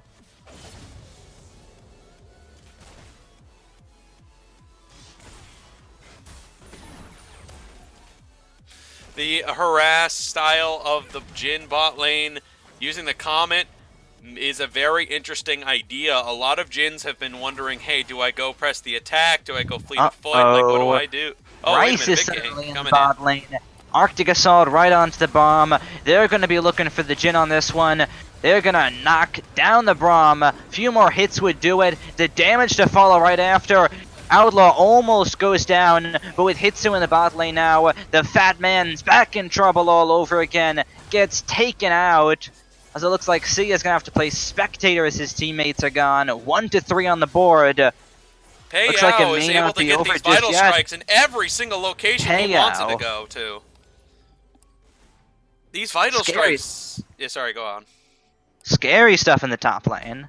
Yeah, vital strikes have just been everywhere Paleo has been wanting it to go. Ooh, great shot by Duo Switch. Firing a cannon from outside of space to hit that one. At least it looked like it from Oh, the no, perspective of Jace Sia. anyway. He's not in trouble. Another cannon, though. We're starting to see what this Zoe's able to do. Land the paddle star at the distance. And all of a sudden, good chunk of your HP is gone. Mm-hmm.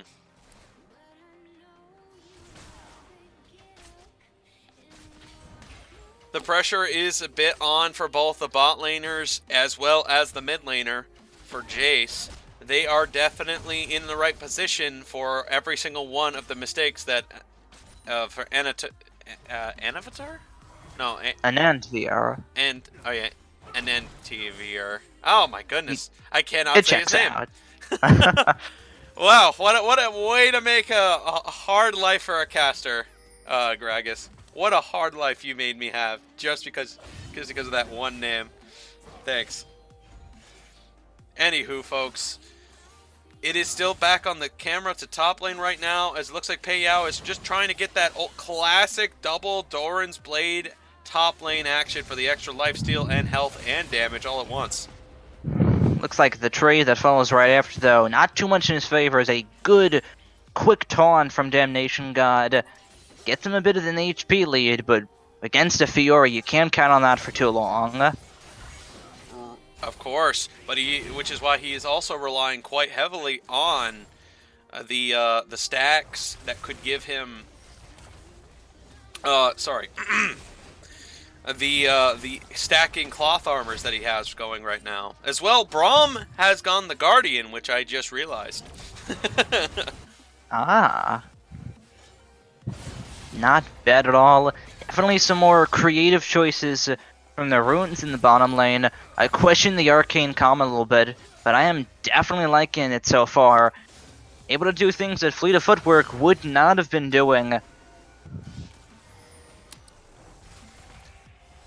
Somebody's trying to help me with the pronunciation, but anyway, Oh, no. big engage Looks again. like the damage goes right onto them. This fight's going in favor of Paleo Storm. Outlaw with one hit, with two. Can he pick up the third? Not able to in time. Dives forward, and Nanfear only gets out for a few seconds longer, but it doesn't matter. The rest of Paleo Storm pile onwards and shut down 3 members of Space Lotus. This is a lot more of an early game advantage than they had gotten in before, and it is because they are heavily focusing on that early game advantage. That type of thing didn't, ended up working against them as the 4v5 style that they were up against last time was almost working, but this time, it's a different strategy, which is why they're still trying to get that 5-man early game to work really well. Slowed a little bit here, gets the extra There's pick. the portal jump. Pops his head out, dual switch. Hitsu definitely a player to keep our eyes on now. 4-0 on this Jace. It kind of brings up a very interesting question here. Do you even get a Lich main on dual switch as champion? Because, with that little ultimate that kind of allows dual switch to just jump in and over an area every so often, it's kind of interesting to note if, looks like that range actually doesn't seem to go that far. Oh. Interesting. Dual switch does not manage to hit the Jace at that range. Okay then, I thought it was really, really, really far. I was wrong. So its range isn't 3 lanes and a turret. Its range is actually visible, alright. Probably goes up as you continue to have more levels in it, but so for a Paddle Star, definitely a unique ability. Just not able to hit that time. Jace has a very far lead against his opponent, and that is because of all of that interception ganks that Gragas has been caught in multiple situations, which is kind of making the situation very tricky. for themselves. Action in the top lane, though. It's going to be Paleo that takes the Ooh, stun front caught. burst of the damage. As the explosive cast knocks him over, it's going to be Gragas in trouble and taken at Hitsu, now 5-0 as we scroll down to the bot lane. Call the Forge Guard, locks up Dio, who's the focus. Final hour pushed forward from Outlaw. That's going to be the kill right there. Now condemned against the wall. Cronenberg will go down, but in the end it doesn't matter. Outlaw will be able to pick up another kill, but will he be able to get away from the dangerous Payout? No, he won't, as it's now Damnation that's going to give his try to take out Payout, who's going to be able to get out easily with Lunge. Well, wait a second. It looks like he's about to go right back in. It's not over just yet. Now with Dual Switch to help him out. The damage to come out right afterwards. It looks like they trade places, though, and Damnation is now the one that gets out. For a second there, I thought Zoe was going to try to send a comment over to try to get Shen with the skill shot, but that didn't happen either, looks like. I left the music running. Oopsies.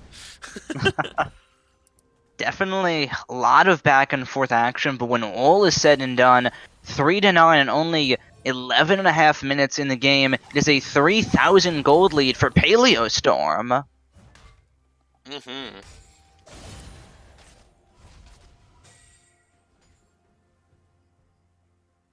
So what I can gather from this type of situation here is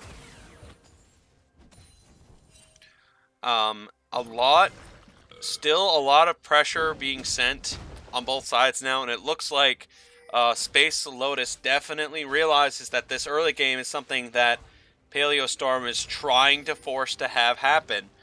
You know, all of this pressure and all this stuff would have been really great if they had a Drake that they could really get good with, which is like maybe a Mountain Drake or even Infernal Drake here. But the Drakes that they've been getting so far are just Cloud Drakes. So it's a little... Oh, actually, never mind. I was wrong about that. They didn't get it last time. They actually didn't focus the Drake objective. They didn't get any of them. My fault. Absolutely. Looks like Zoe's in trouble here. Glacial Prison, and Hitsu is now dominating 6-0. That number just keeps going up. Quite easily performed and quite easily caught here. Hitsu is in the exact position he likes. And that ultimate land was very well crafted. Very well indeed. Back up top though, Payao trying to do the same. Finds the vital point, but tanks just as much damage in return. Going to go with the lifesteal option. The Shen is prepared. He does have a Bramble, Ninja Tabby, and all the amount of tech you could possibly ask for. He's going to take his chances here. There's the grand challenge. There's the damage to come after you. Payao looking to win this 1v1 here. Nearly did so, but it looks like he did not get to the other side of Shen, and Shen will survive the encounter. Could not quite get to the back half. Chooses to stay though. Not on the highest amount of mana either. See if he decides to go for a possible turret dive. There's the taunt and the damage right after. There's a Nanfear on the side. They're going to try and give it over to Payao. It's going to be a Nanfear that picks up the kill, but either way, Shen is dead, and the turret is soon to follow. Going to take the top tower here. Shen, I think, was not aware of his environment around him. Decided to try to force Payao back a bit. Did not seem to work out like they intended. Absolutely. Now the Dragon, the focus. Is it going to go over to Paleo Storm? Yes, it will. They're able to secure it. You know, unfortunate. It was a good steal attempt by Dual Switch, but he just could not get exactly where he needed to be to make that work. Almost had it with the Paddle Star. Not quite, though. Ornn takes a solid nap. Very good CC by Zoe. Well rested, ready to go. He's moving into position. You know, if Sejuani was caught napping and then did that, that would have been like a panic ulti in its entirety for a definition. But that was Ornn that was sleeping. Call the Forge God gets thrown down. Dual Switch! You see in 1 second, next second you don't. Cronenberg picks up a kill on a Nanfear, and suddenly 2 members of Space Lotus have been deleted. And rightfully so. That Jace is way in the right position right now to be dealing a lot of damage. So much lethality. Already grabs himself a Hex Drinker just for the extra damage and a little bit of protection in case of any random burst. But of course, this still is a Jace. Most Jace players tend to switch to their melee forms during engaging conflicts. So when things start to go around here, he will be at within the range of his opponent. So I hope when the next fights are coming and he does and if he becomes one of the engaging forces, he's going to have to be extremely aware that he will most definitely be the first person targeted in the fight. Absolutely, but with the damage that Paleo Storm have been able to dish out with this Jace, with the Sejuani ultimate catch, I don't think it's going to matter too much, because as we just saw, the dual switch beautifully illustrated for us, this team can delete you in less than a second if they land their abilities. So is there really time to fight back? Well, I guess we'll find out. Anyway, Killer Money, just to answer you real quick. The reason why some of the minions have some balloons over their heads is because that's one of Zoe's passives. If Zoe does collect one of the balloons of the minions over their heads, like the one in the middle right there, she will collect a random item ability, or a random summoner spell, or a random other thing. I just don't remember what the other thing is, but he will be able to have it usable for the W passive for Zoe, which is a really good thing, but no one has been able to figure out the mechanics of it yet and used it properly. Zoe, in a sense, could have 2 flashes if she wanted to. My, as the Trouble Bubble gets thrown down. That's a lot of damage onto Cronenberg. Kern call to come out right afterwards. Just ringing out the shots as the mid turrets. Now the focus, and looks like it'll go down. Rice, though, gonna do his best to stop that. It won't matter. The turret falls either way.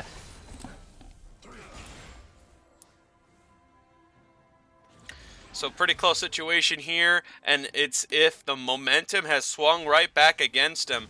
Now with the Shen over on the side, they're simply waiting for a time to make an engage. All the ultimates are currently up and ready and available for the Paleo Storm team. They're just kind of waiting for one little overextension, and that might be what they're looking for. Then maybe right now, Payout goes down because the ultimate gets thrown down from Braum, knocking Outlaw out of the fight. But how much does that really matter in the end? It's going to be the damage from Hitsuyaga coming around the corner. A double kill, making it more jumping forward to his team for the triple. Gets out as well, as Dual Switch is now in all sorts of trouble. There's the jump forward. He will be able to get out, but that is 0 kills going over to Space Lotus and 4 going over to the red team. The red team, Paleo Storm. Paleo Storm. Yes. Almost forgot it for a second. There it is. Cronenberg takes a big chunk of that damage, and this is only, a couple of items in, which is very interesting. Peiyao is going to try to push his luck against Haitsu here. Tries to knock out Peiyao. But he can't get in range. He does, but the ultimate doesn't go off. He 1v1'd a 10-1 Jace and won the fight. He 1v1'd a Jace with 10 kills and 3 items ahead and still won the fight. Wow, ladies and gentlemen. Good lord, Hitsu did not expect that at all. So much damage coming out of Peiyao here. Press the attack Fiora is painfully hard to withstand. And then it's a massive shutdown now going over to him. I'm surprised the audience hasn't even talked once about Peiyao winning a fight against Haitsu when Haitsu had a 10 kill advantage and 3 items ahead of Peiyao, and Peiyao still won the fight. It looks like Dio and Sia are in all sorts of trouble here. Will they be able to get out, though? The Condemn right against the wall. See you later, buddy, as it's going to be the damage straight afterwards onto Anant. Veer will not get taken out in the end. But either way, that's the 80 carry and support down. with all the impressiveness of that last fight seeming to go away rather quickly, buried in fact. As Paleo Storm now goes to position themselves for a Drake here, and the red side seems to be the lovers of the Cloud Drake, because once again, the red team, no matter which one it is on, is getting another Cloud each time. Supreme Sandwich, come on, man. Don't color us that way. That's not nice. Don't say we're funny in a bad way. Come on, man. Call us some slack here. It's a lot of things going on, man. Ah.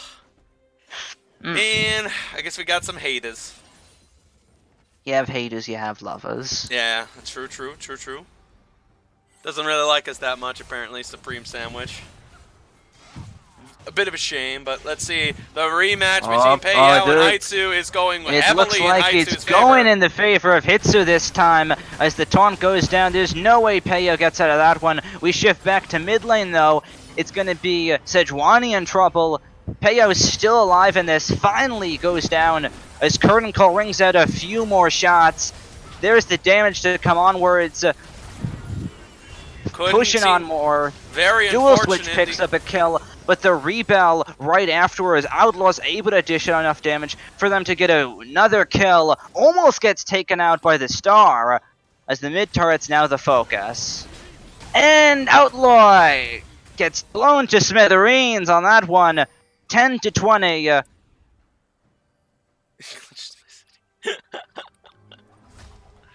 Okay. He does bring up a pretty decent argument. He's saying, we've gotten some little minor mistakes in vocality over here. Just some minor tidbits of communication where it's just slightly off. And I understand what he's saying a bit more. I get it now. He's going to go ahead and use the flash from the passive here, which means, you know, Dual Switch will no longer have that kind of thing. But hey, I'm also going to point out, Supreme Sandwich, that there are names in here that are very difficult to pronounce. I mean, we got Dio, we got Ernta Dio, Cia4D, Dual Switch, Payao. Those are, you know, pretty easy rolls off the tongue kind of thing. True. But the Cronenberg is kind of hard if you haven't said it a couple of times in the past. And Anativier is also pretty hard to say too. And I'm still not even saying it correctly. But more importantly, it's game time. Oh, what that? Did you guys just see that barrel? I'm sorry, that was a very bizarre barrel. I've never seen anything like it. And the re-engage had just begun here. Paleo Storm is throwing it all the way back. Blaze, where'd you go, man? It's a big fight happening. There's a big fight happening, alright. Dual Switch picks up a one kill right there. Rice with one of his own right afterwards. There's the damage from Outlaw. Damnation picks up the kill. It's 2 for 1 so far, but it's gonna change shortly after for sure. The damage to come afterwards, a double kill for Damnation. It may as well be more as well. A triple kill for the Shen, pushing onwards. Hitsu picks up the last one, and it's an ace for Paleo Storm. And that is just the Jace being as fed as he is, the Vayne being as fed as she is, and, you know, everybody is just in the best possible position for their chances of winning the match. All the carries being up means the first inhibitor should be going down here, and it's just them steamrolling their very big advantage right now. Again, we have no idea how strong Zoe is, but this is definitely the ultimate test to find out how strong, you know, how damage potential Zoe is going to have. How much damage potential. Absolutely. 12 to 25. With what doesn't feel like it, but a 6,000 gold lead. Paleo Storm are poised to bring us to a series here. Alright, thank you, Supreme Sandwich, and I really appreciate your alternate, wow, I'm gonna continue to say bad grammar right when I'm trying to express my emotions of thankfulness to somebody who understands that we're trying to get a little bit better with our Looks with like names. Payao might be in trouble all again. Has the coverage of his team this time as Rice gets locked up. That's a really tanky Sejuani though. It's going to take him time to rip through him as the cask does the other way around. And I tell you what, Payao looks like he's able to pick up a kill onwards, and that tanky Sejuani goes down right afterwards. Hitsu looks like he was able to get out somehow, as Paleo now turns his focus onto Damnation. The taunt misses, and the battle rages onwards. Paleo ripping Damnation to shreds before getting ripped to shreds on his own. The damage continuing onwards, and a big knockup from Cronenberg. Gonna try and get out a dual switch, taken out cold. The condemn away, which means Outlaw is the only one that gets out. And the ace comes up immediately right after that, and Space Lotus is just completely getting caught out of their own play. These catches that they think they're going to have is backfiring directly against them, and it's really unfortunate for their sakes because they, it's like the moment they think they have the catch, the moment they think they've got the play, it just slips right out of their fingers, and then reinforcements comes in, or somebody else shows up. It's this immediate gap closing and this is not just because of the Cloud Drake, this is just them being prepared and ready, and Paleo Storm is just being prepared and ready every single step of the way. They're just moving into position every single time to close the distance, to get into position to continue fighting.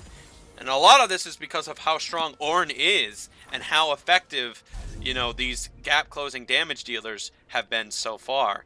Really good awareness, really good participation. The fight lasted way too long for Space Lotus's liking. And that's exactly what has been the main problem going on in these fights. The damages are just not coming through enough for Space Lotus to just kill their opponent. They're just not getting it. They don't, and you question the Zoe damage. Now we definitely have to start questioning it. Is it enough? There's the Lichbane and Morellonomicon, but doesn't seem to be enough to win them these fights here. Paleo, their main source of damage in the fights.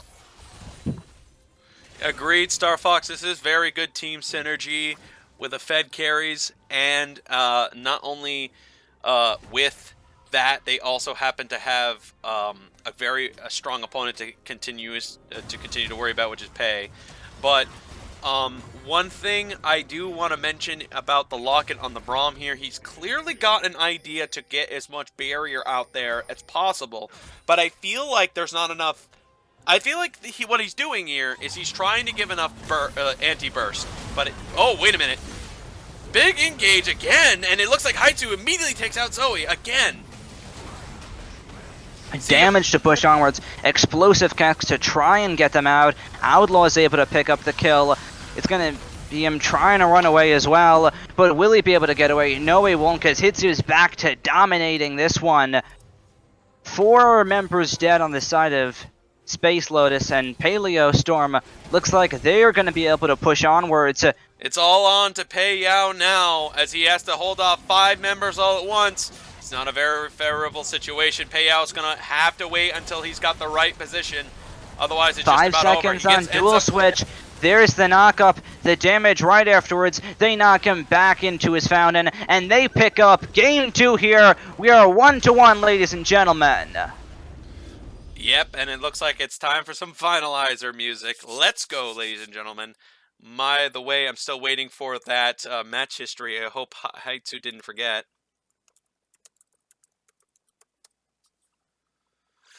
What an intense matchup where you just get everything to go your way, and you get it to go your way fast. My goodness, just a steamrolling from the very beginning, the very middle, and the very end. And every single attempt that Space Lotus was trying to get did not pay off. They just could not get that early game fed Jace was so perfect.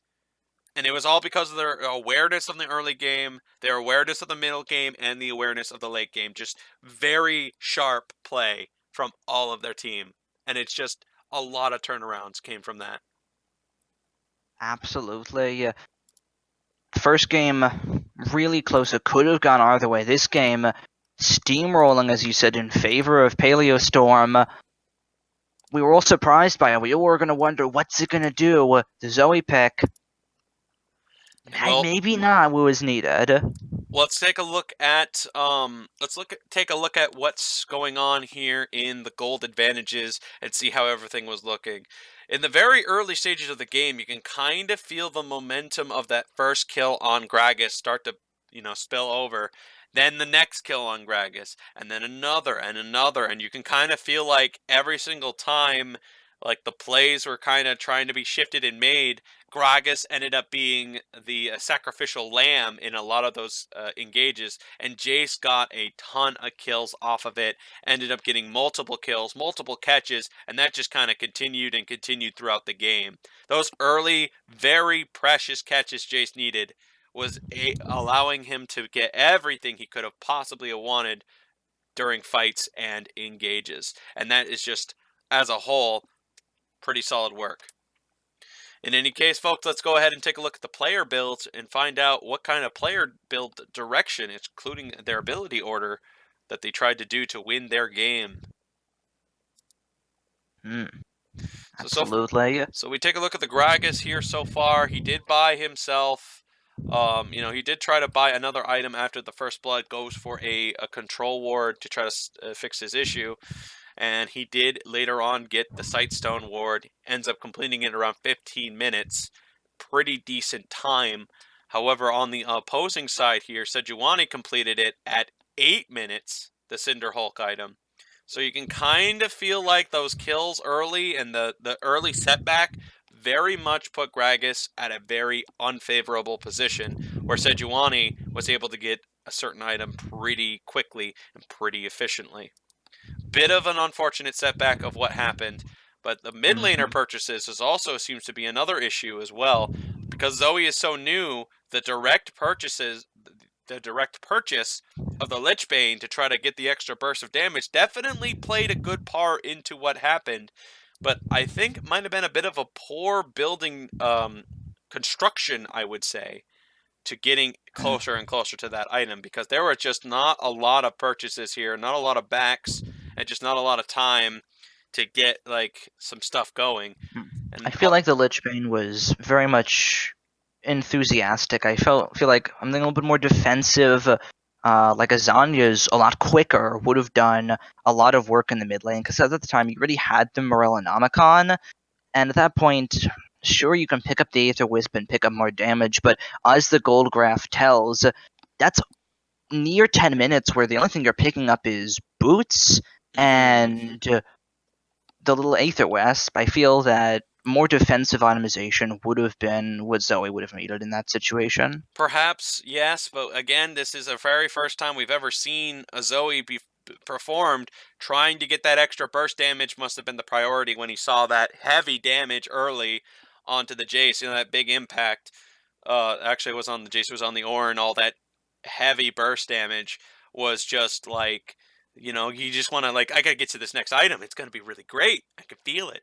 But obviously, he didn't get to the damage spike items that he was looking for, and you don't know an easier way to get that yet. At least I don't know an easier way. Maybe he doesn't either. We'll learn about it later on. In any case, here the Braum strategy of grabbing a lot of barriers was his plan, going face of the mountain and the locket. I can understand what his idea was, to give the Jhin more time to get those autos off, get the extra barrier. But I feel like there's not exactly a lot he could have done in this environment, considering there was just so little of the plays that he could have gone for. Like, even if he tried to go with the Knight's Vow direction instead of the Locket, or he decided to go with the Equinox instead of the other item, the Eye of the Equinox, in case anyone's curious, we don't have any, like, guaranteed ways that he could have been any more successful because of how snowballing the early game was. The Shen build path, I believe, was a pretty solid one as well. Looked like he could go Knight's Vow at the last team fight. I think it was a good call. Make it easier for Jace or Vayne to survive. Meanwhile, Sejuani takes that Warmongers as well as the Stone Plate to just get as tanky as possible. Also, I believe, a good direction, especially considering how early everything kind of came. The Jace, on the other hand, happened to have the late game build here, and as you can clearly see, got every single item off of the multiple kills that did happen, and the multiple backs as well. It's really good stuff. Very good stuff. The Vayne decided to go with a non-crimp build instead to go with a faster draw build, I would say. You know, a faster auto-attacking and a more tank-focused build. Try to get that extra health percentage, which did pay off and worked pretty nicely. Absolutely. Dish out the damage as much as possible. Keep the true bolts coming. Keep them hurting, and it definitely worked out for them. True stuff. As well as to mention that the Ornn, as tanky as he is, did manage to get to the Knight's Vow item and the Locket later on. So very good stuff. Anyway, folks, let's go ahead and take one last look at the statistics for the ward coverage. Again, my favorite topic. And then we can go right into the next game. Because I'm pretty sure Paleo himself is saying, hey, I got a dinner to eat. And it's cold already. And I wanna nuke it and get it ready and going. The Jhin ends up doing the most damage, which is very impressive, despite his despite the bad game that he ended up having. He was able to get a lot of health percentage damage from the fourth shot. Really did great. Very good.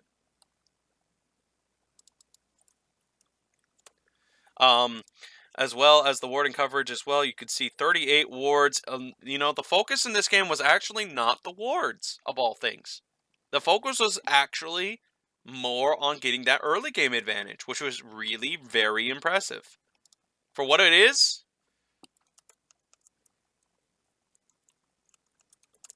it's just a really very good performance out of everybody. And a good everything as a whole.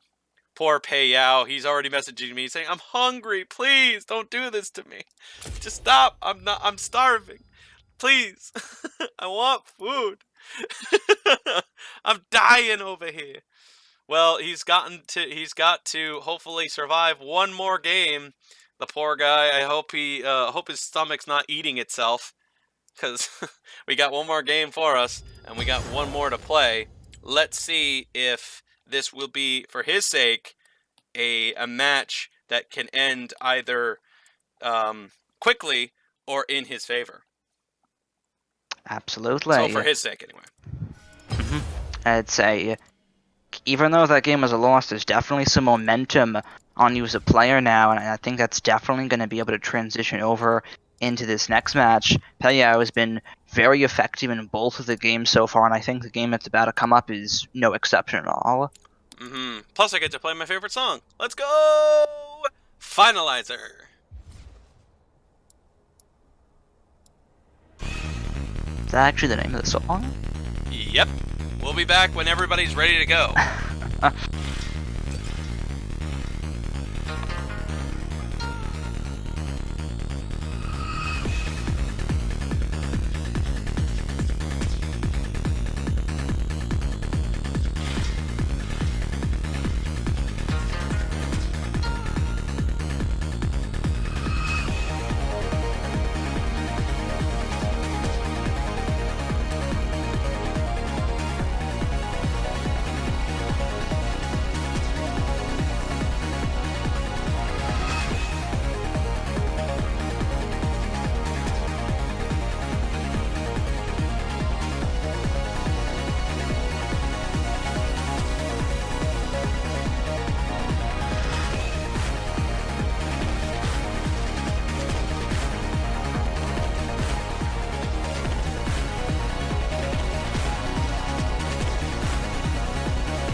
Please? Yes. Spectator. Ah. That's gonna go in the video, by the way. Well, best of us. yeah, it is.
Hey everyone, and welcome back to the Darkstar Gaming Week 4 Day 2 matchup, as it is tied up 1-1.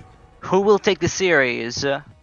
Paleo Storm or Space Lotus? You know, if you told me this was going to be a best of 3, I don't think I would have believed you. The way that every Darkstar Gaming has gone, it's usually been consistently a sweep on one side or the other, but this has been extremely back or forth based off of the early game performances on both sides. Paleo Storm's early game strategy has worked so well for both Game 1 and Game 2. But Game 2 was the way that they managed to get that early game going so successfully, they could not be stopped. Where Game 1, their early game, had consequences where they actually did not manage to hold on to their lead and ended up giving the chance for Space Lotus to swing it all the way back. But folks, this is our next and possibly final swing for both sides, as will the early game fall to Paleo Storm once more, or will Space Lotus steal the early game advantage? Let's see how the Champ Select decides. The bands I feel are a little suspect out of Paleo Storm. Actually, both teams, both of them letting the Jace open, and this time Dual Switch is going to take it, but at the same time, Cannon is still on the table. Will Hitsu go for it? Let's see. Yeah. I'd go for it, but that's just me. I mean, you know, it's a bit of a gambit, and it might not pay off. But with Pei Yao now on the Jace, I don't know what Hitsu's next plan is here for sure. But, you know, on the board, we do see a Misfortune and availability. Now, as we all know, Misfortune is definitely a strong ADC, but no, he decides to go Malzahar. Trying to hold down a target is also a good option. I was going to talk about Misfortune, but hey, you know. You know, I think that's definitely what they need, though. Being able to just to lock down Paleo. It was clear in both the games before that him moving around was a big problem, and I think Malzahar is the best champion with that Nether Grasp, just to put him in place, say, alright, you're not moving anymore, and then just kill him. Oh, Supreme Sandwich has a very interesting idea here that he wants to bring up. He's saying, hey look, all of the jungling options have been taken out. What is the next jungle option? And the truth is, Gragas was the other tank viability that was taken. But as we've seen in the past, we have seen Kayn work extremely well in the jungling options. He was able to steal multiple camps, as well as be just an absolute threat to any ADC, no matter where they place or position. So I go. Truthfully, I have absolutely no idea where or what is the next option for jungle here. We have seen Tristana, we've seen Ezreal, which Ezreal appears to be the ADC for Outlaw coming up soon, and Tristana appears to be the ADC for CF4D, but we'll figure it out later. In any case, I have no true confirmation on what kind of jungling option is truly available for the Tristana here. I mean, sorry, for the Anavitar here. And Antvier And answers our question with the Zac. I don't feel too surprised. I definitely was feeling a tanky jungler. He's played Gragas, he's played Sejuani. Zac just follows in line with the trio that now exists, and it definitely provides them the long, hard engage that they were missing before. Uh-huh. And they seem to now go with the interception pick of Poppy to completely disengage the Zac option. Very wise decision trying to get the counter pick here, and really good call using a Poppy to disengage the Zac. Very smart play from Polaris to try to catch the bait, notice immediately that Zac was going to get called, and now has an interception move to completely stop Zac's engage. Great maneuver as well. Decide to take a Nautilus 2 to just kind of cause some rupture in the combat. And now Space Lotus is playing in a situation where their comp is actually being in a very precarious position. They're not exactly a lot of high damage dealer, not a lot of health percentage damage dealers, as Earnhardt will now take the Thresh here. There's not a lot of options for damage. They're gonna have to hope that Ezreal and Malzahar are strong enough to kind of do the damage that they're looking for Polaris Storm. But as for Space Lotus, they're definitely going to have to hope that the Pei Yao and maybe the 4v5 comp style that he's going to try to shoot for again might work out again for them. Jace is a strong split pusher and very good against champions that are a bit stationary and at melee range, like Poppy. Of course, Poppy is extremely tanky and can be very hard to kill. So let's see what the strategy is this time around, as Zac is definitely going to have a lot of problems in a 5v5 situation. I'd agree 100%, and a lot of the focus is going to be on Paleo. We've seen what he's able to do. Can he continue to do it when it matters? You're now tied up in the series. Get the blue suede shoes on and start dancing, because now's the time.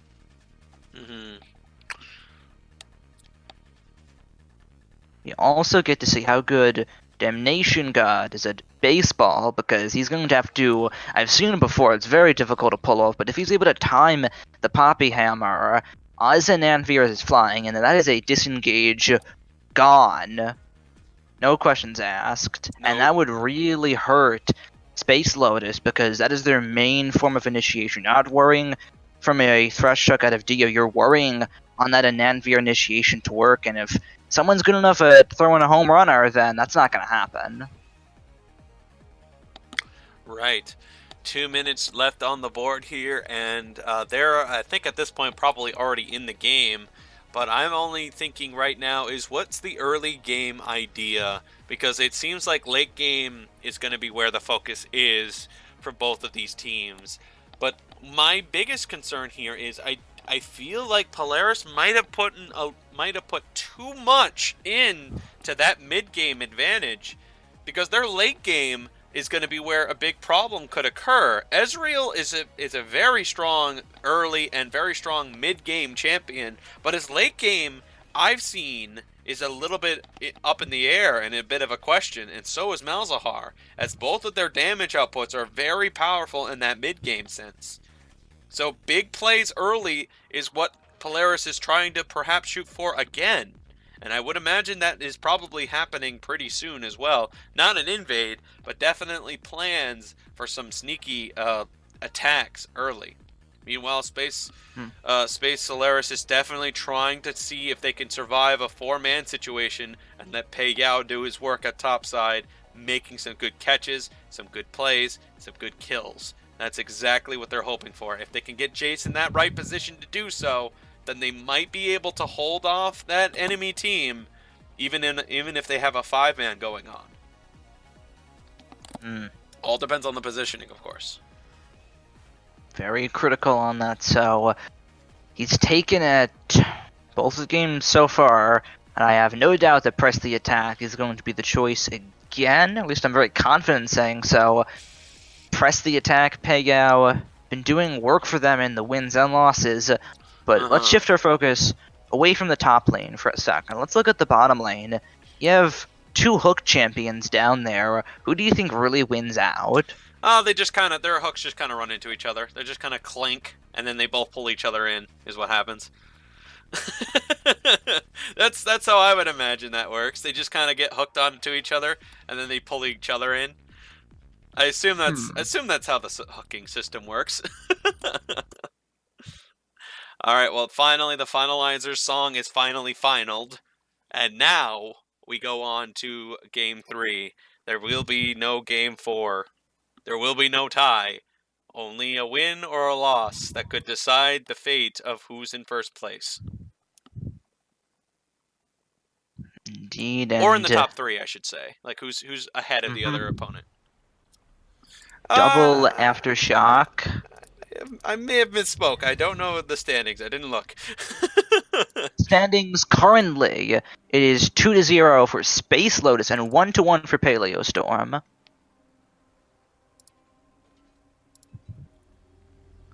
Okay. Space Lotus, they've picked up their first game loss, but they'd definitely be happy to walk away with a 3-0. As to where Paleo Storm hoping to get that second win here instead of that second loss. Also, there's not going to be a Game 4 because Paleo is going to die if there is a Game 4. He'll just shrivel up and then just. Oh, this will be a quick one. He needs dinner first. oh yeah, they're willing to throw the whole game on the fact that it's going to be a quick one. Paleo looks like he's going to go for an invade here a little bit, checking some areas out, trying to guide the Zac in for that early ward. As Poppy now goes to tell his partners over on the other side, I think he's probably checking the bush too. I've always been a big fan of Poppy, Poppy's champion in general. Ever since the changes to Poppy has been made, Poppy's been kind of that type of champion that's very in the meta. It's like very strong and very good, but a lot of people haven't been able to make it consistently good, especially against multiple different forms of champions. A lot of champions are kind of made to make it difficult for tanks, and because Poppy is a tank by definition, you know, Poppy can make those type of struggles, and that is the type of champion Jace is, very good at capitalizing on champions like Poppy. Absolutely. I think she's really just been a very unique champion. Ever since her rework, she's become much more balanced, much more focused on team play, and those aspects really shine on her, whether she's super in the meta or super not in the meta, and we'll see how well Damnation God is able to make that work in the top lane versus Paleo, making a case for him if they win the series to become the player of the series for sure. Comet versus Summon Ari, and this is Summon Ari, I believe, is also another thing. Yes. Summon Ari, and it is Summon Ari recently has gotten nerfed. They decreased the damage output of its early game from 20 to 15, which means Corki's not going to have that consistent damage burst like he was hoping for. However, the poking consistency between the summon Airy and the Comet is what will make the ultimate difference in the end. He'll be able to get the better trades if Hitsuke does not manage to get the Comet to come out properly. Yeah, I know. I've been calling it Summon Ari because there's a lot of friends of mine that have been also calling it that too. Oh, wait, Ooh, Death good catch Sentence here. lands and the flay right afterwards. That's some damage onto Outlaw, almost enough to get the kill as well. Sia 4D and Earn to Dio happen to have very, very good synergy, but you know who also has really good synergy? Cronenberg and Demon Outlaw. Of anything, these two are one of the best bot laners to ever face against each other, and these matches as a whole have been not decided by the lanes themselves or how great their hooks and plays have been. It has been entirely decided by the jungle camps and everything else. So we sadly can't say who's technically better despite what the games have been so far. Absolutely. Locked down, but Sia takes the lantern and jumps away. A little bit of dangerous positioning on Sia's part, but also good knowledge by Dio just to make sure that he's not autoing the turret with him and making sure to position for the lantern there. That poking by Dual Switch is only being returned fire by Hitsu, and Hitsu is definitely going to make this a very difficult matchup for his opponent. And I don't suspect Dual Switch to have any easy time here. Doesn't look like he'll be having an easy time. Space Aids does a lot of work. Speaking of a For lot of sure. work, he's tossing gallons of his mana out into this lane to make sure he's going to get every single farm. But now he doesn't have any for trades and pokes, so he's got to be extra careful. Little careful, Rice is in the bot lane now, and the hook connects through the flash. Cronenberg making it happen. They won't be able to pick up the kill onto Dio afterwards. But the message was still sent. Yeah, Cronenberg hit that pretty nicely. It does end up taking a bit of damage. Not a tower damage, thankfully, for his sake. But great job there. Dio was probably shocked that the hook still landed despite after the flash. Like, his hook was just across the lane. It went such a distance that I bet it already vanished by the time it connected to him. It's one of those pull physics that's been very annoying lately with a lot of champions like Thresh, Blitzcrank, and I guess Nautilus as well. They just seem to have a different type of pull physics than they did in Season 7. Because it's been crazy strong. Definitely so. Looks like both junglers are saying hello to each other on the minimap as an Amphier presumably jumps over the wall to get out of trouble.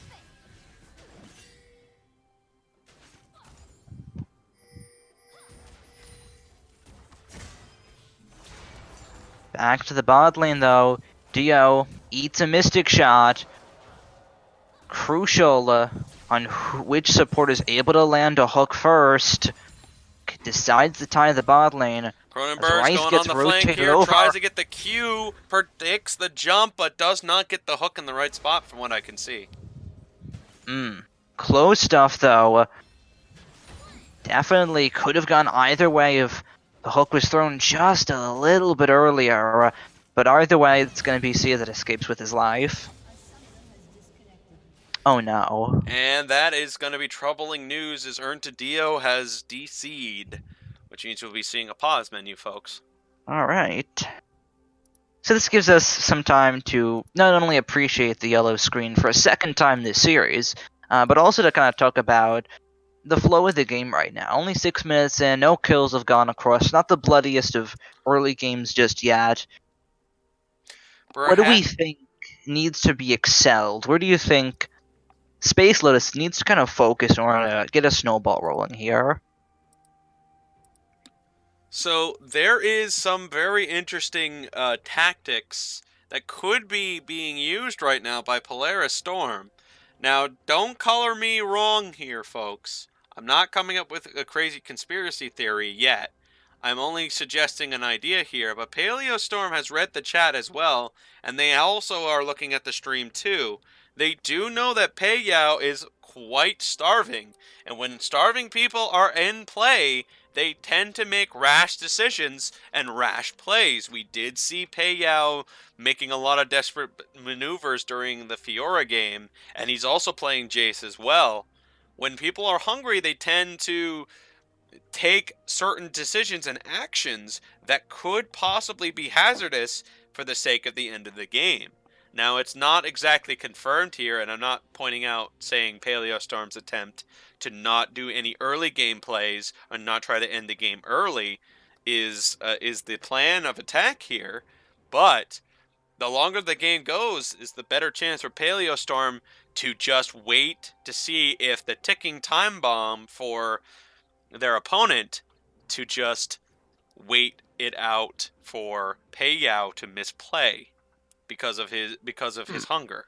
Now again, it's a bit of a long shot. It's not crafted, and there's not a lot of theory behind it, and there's not even a lot of examples to give here either. However, it has been times where a person does get hungry enough they're willing to do anything to get food. And that may play a factor into where Payout's decision-making may come in. I like it. It's a very ambitious approach, but I definitely do like it, and I think hunger might be, it's possible, maybe, Right. and even it's more so plausible, but at the same time, I think more so to the crust of your argument here is player fatigue. He's already gone through 2 series where he had a carry. Can he do it a third, or is that just not in him? Well, that is definitely the way he has played throughout his entire season so far, a month in, is not really too much up for debate and question. He's definitely the type of person that is willing to take the start of the role, the carry option, or play the simple tank that can just kind of do a nice, decent split push. He's definitely the type of person willing to take the shot if it means that he doesn't have to concern himself later with the other responsibilities. When he accepts the role, it's quite obvious he takes it. He doesn't really, he doesn't stress about it. At least I haven't vocally heard him stress about it, or have heard any complaints on him. Maybe he might be in the future, but I don't know. In any case, the role that he has accepted here is the role that he is going to take, and that is a carrying option in a 1-4-0 strat, and to try to 4-man the team. Conversations are going on right now trying to figure out whether Earn to Dio is going to be coming back or not. But I think the big question here is the 4-man option. Because if it is what I think it is, and Payout does get fed this game and gets really strong, gets a lot of kills, that's a 4-man situation against the 5-man team that has a great time positioning players, holding people down, and just causing a havoc in a front line environment. So even if Payout does get exactly what he wants, that's a 5-man team that could easily jump on him like they did in Game 1, or completely collapse on their opponent here. Completely collapse on Space Lotus that could lead to Payout's future decisions to come. Again, the game is on his shoulders, but the design of this comp, from what I can see, is clearly them waiting for that 4v1 moment. The 4v5 moment, where they collapse and try to make the catch. I would agree, and I also feel like we need to be focused. Abe also brings up a good point. Black Demon Outlaw also happens to be extremely the main reason that this is going to be successful for Polaris Storm. If he does not figure out a way to get enough damage out there and to make kills happen, then Payout can really be a havoc, and the 5-man versus 4 system will go in the favor of Space Lotus if Outlaw does not have the right damage. It all depends on his item building from this point onward. It's as well to the success. I agree with that, Abe, but go on. Definitely would. But as I was going to mention, this is the first time in the Darkstar Gaming tournament that Space Lows have been forced to a game 3. Their prior 2 series have both been 2-0s, and that really makes you question if they've gone 4-0 in their total games played before this, how well do they respond to losing, especially in a very quick, very rapid, very decisive fashion that Paleo Storm were able to bring out earlier? Are they a little scrambled? Are they shaking it off well? Really, what is it like right now for Space Lotus if you're used to being undefeated and then you get defeated? What's it like then? Personally, in my career, I haven't officially seen it except under one occasion.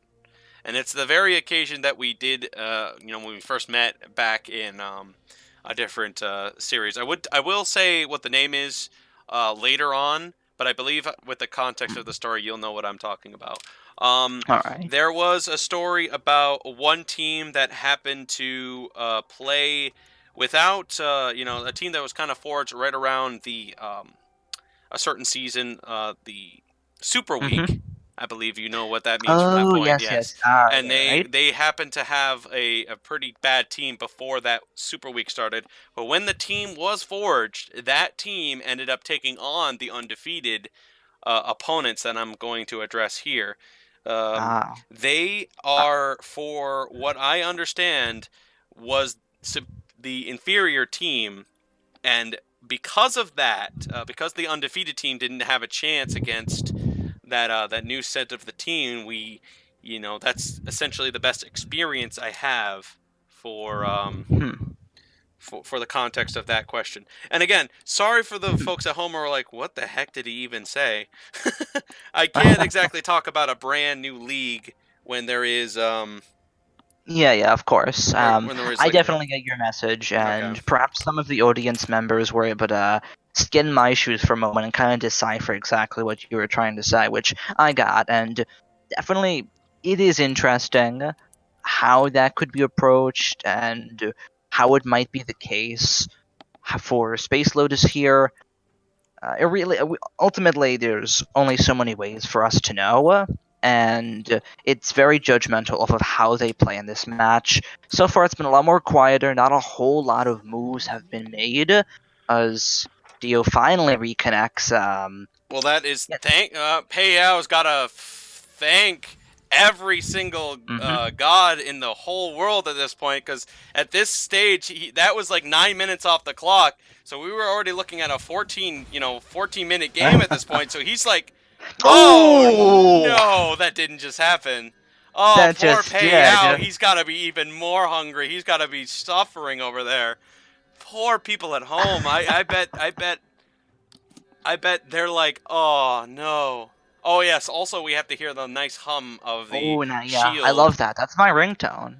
I'm joking. It's Okay. not, but Okay. I know you made that joke with Fred, and I was having a fun with that. I laughed about it when you guys did it last time, but I don't know about Alright. this time in particular. This one's a little annoying.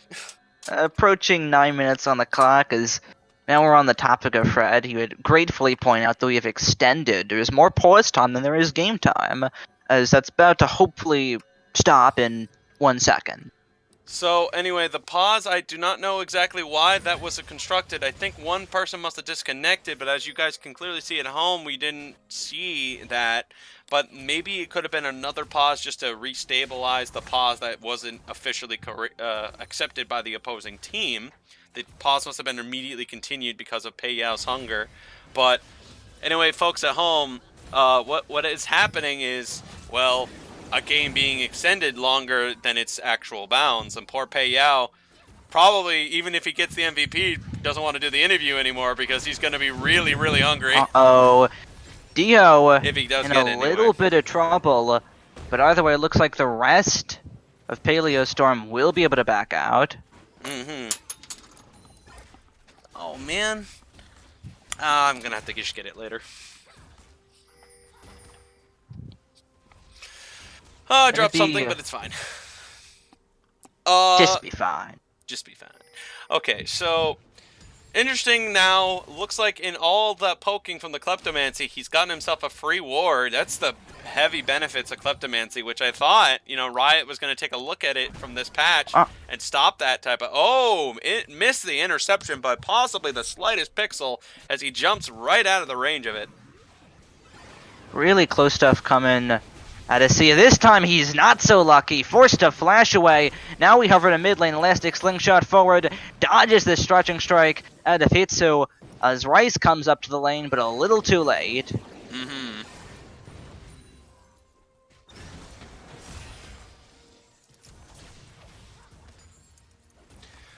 I'd say a solid gank attempt for sure, but a little bit earlier would have made it work.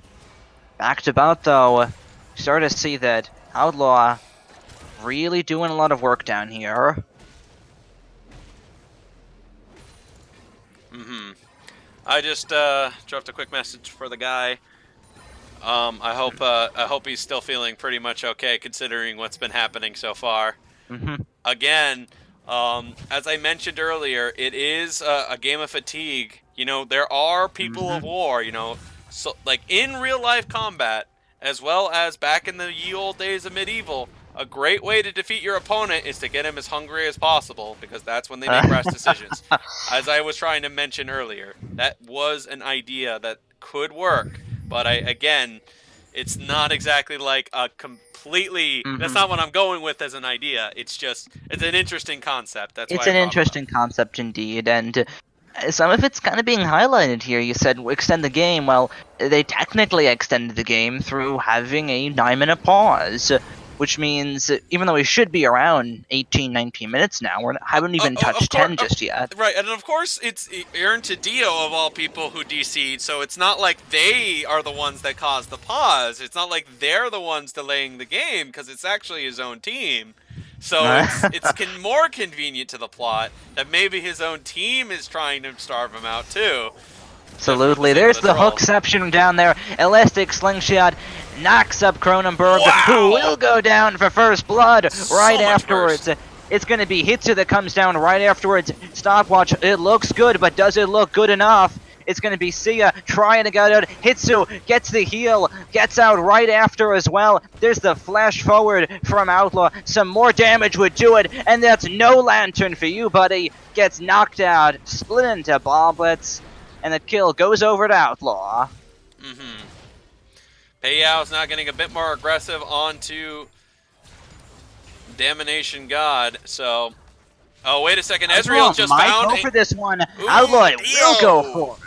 Dio, that Ezreal is definitely strong enough to hurt you there. That was a very risky call. But anyway, looks like the Ezreal has gone with the blue Ezreal build, which is a bit controversial. A lot of people have been telling me lately that's the late game Ezreal build path. That's the good one. So perhaps that is exactly what he's shooting for. Or in this case, that's what he's going to gamble the late game on. The blue Ezreal build, which will give him a lot of poke and a lot of damage too. Let's see if anyone else agrees with my assessment here. Is it pretty much the standard on Ezreal, is what Sandwich said. Interesting. I've seen a lot of Ezreals, they take the tier first, and then they try to go to that build direction, and they kind of ignore the blue to get some other items and some other damages. But I can understand why blue build does seem like a good idea. I can understand as well, but equally the controversy is equally accepted. Blue build Ezreal, I think, not at one point has really been... Well, we'll get to that later. Here comes flying in from Dual Switch, trying to pick up a kill on a Hitsu, but he is close enough to his turret to be able to get out. Yep, he goes right into the face of the Malzahar, but of course, because of the spell shield, was unable to get some good damage onto Hitsu, and Rice wanted to leave anyway, so that just kind of worked out for him.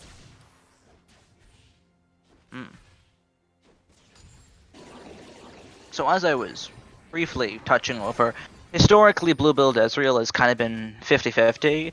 It hasn't really ever been, whoa, blue build beyond broken, no questions asked. I feel like historically it's been in a controversy, and I think that's definitely continuing right here. Well, depending if he goes to the Iceborne Gauntlet as well to continue the blue build style. But there are some ideas that people tossing around here saying he might not go the Gauntlet, he might go Tier instead. He might not go Gauntlet, he might go Triforce instead. So it's a bit of an idea. It's a bit of an interesting idea indeed. There's the rocket jump forward. It's going to be Ooh, Sia big looking burst, for a big kill burst. with a lot of damage, and a beautiful hook lands. Depth charge knocks him up right afterwards, though. Rice picks up the kill on that one. Is going to be the damage straight so onto much Dio. airborne action going on here. Just so much air flying and airborne combat. Like, most of the time, people are in the air hitting each other than they are on the ground during these ganks. Cronenberg looks like he's got a very ocean-like blob to catch. Decides to simply tell him I'm here and not going to let you out of my sight just yet before backing off. Sending the message what matters. That's all that is the case. Shock Blast misses at a payout. We go scroll back up the top lane. Just a few hits on the turret, but nothing more.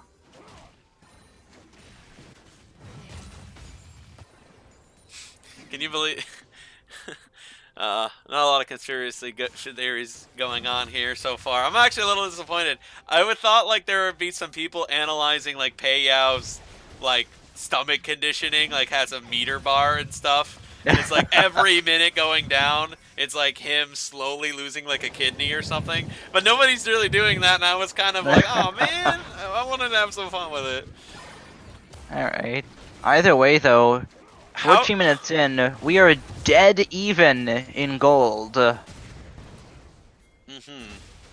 Well, it looks like another thing just came up. Another question. How does one hook a blob of water? You think the hook would just kind of flap through, right? How do you ignite a brand? The logic doesn't exist here. You're right. You You're don't right. logic- Yeah. Okay. Okay, yeah, I get it. You know, it's been a lot of crazy stuff happening today, too. So I see what you're saying. A lot of conspiracy going on. A lot of crazy stuff. Yeah, Cronenberg here, absolutely. moving into position, and now moving immediately back. Dio throws the hook. I don't think he landed it because Dio is not really in position to continue it. Meanwhile, at the top, another scrimmage between the two top laners. And Pei Yao is getting closer to that lethality build. His press the attack, as strong as it is unable to punch through the armor of that Poppy, who's definitely able to survive long enough to deal with it.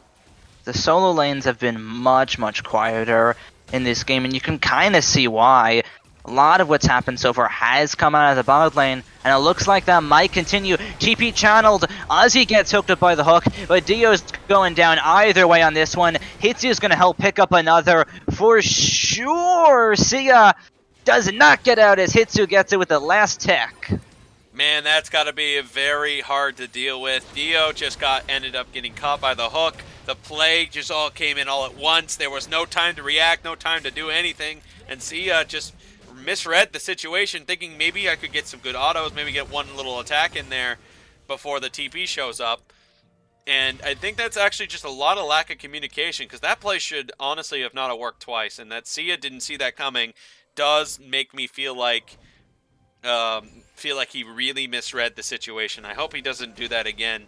And I mean, nobody wants three ganks to work on themselves 3 times in the same way. Absolutely not. Over and over. And now the Cloud Dragon, the focus for Paleo Storm. Outlaw 3, 1, and 2 on this Ezreal. He's going to be going a little quicker on this one, too. Well, another Cloud Drake, but this time on the blue side here. So it looks like the Cloud Drake seems to be the Drake of the series, because that is at least, what, 1, 2, 3 from game 1, 2 from game 2, and 1 right now from game 3. So that's about 6 Cloud Drakes so far in these games. And it appears that the next one does look like it's going to be another Cloud Drake. So possibly 7. That guy is hogging attention. I know. It's like, these are like probably the most competitive teams, which means in everyone's sense of the understanding of competitiveness, it is just Cloud Drakes that are usually what the LCS loves to have. So I guess this is just kind of more of the same, really. Package up on dual switch. Last time he used it to try and pick off Hitsu off to the side, who was able to escape. We'll see how this package disappears as I say that. Either way, we'll see what dual switch is able to do in this match. As we will see without Payout, both of them sitting at triple O. Let's see how they change that scoreboard. Adding ones or more in either kills or deaths. So Paleo hasn't committed his resources to trying to actually 1v1 the Poppy yet. He either A, doesn't feel like he can, or B, is expecting a gank immediately, so he's not going There to we try go, it. True Shot Barrage rattles across, but it's going to be Dio that's in all sorts of trouble. The Rift Herald goes over, but it's going to be Sia on the back half looking for a kill. Hitsu goes down right afterwards, but now he's in all sorts of trouble. Forced to rocket jump away before the cask knocks him back in, and Rice picks up the kill right there. The heal will be able to get a Nanfear away for a few seconds longer. Let's bounces over the wall, but gets split into bloblets. As dual switch isn't going to be any luckier. Can't even Valkyrie away. 9-3 Paleo Storm. The breaks keep rolling for this team. Yep, and it is that mid-game advantage that's slowly getting closer to that point of the game. Their early game is a lot stronger due to those great ganks again, and that has just been working so great for Paleo Storm. Those early game ganks are just working to a perfection for them, because every time they try to get something, they know where the enemy is and they capitalize on it. That has just been their story, and they can win the game from this quite through strategic planning and superior early game action. Of course, in the subplot story, Peiyao really doesn't mind losing at this point, since his own team has betrayed him, and and the enemy is also intending to win the game early. So for him, it's like, yeah, this just works out. I don't think that's the case, but it's it does work out. It's definitely not the case at all. No way, it's not even a little. No way, it's not. But so far, Rice definitely putting on a showing this game. 3-0-1, as is the rest of Paleo Storm. They're making sure this game looks as close as possible to game 2. Malzahar has now decided to be the new top laner for now until Poppy gets back.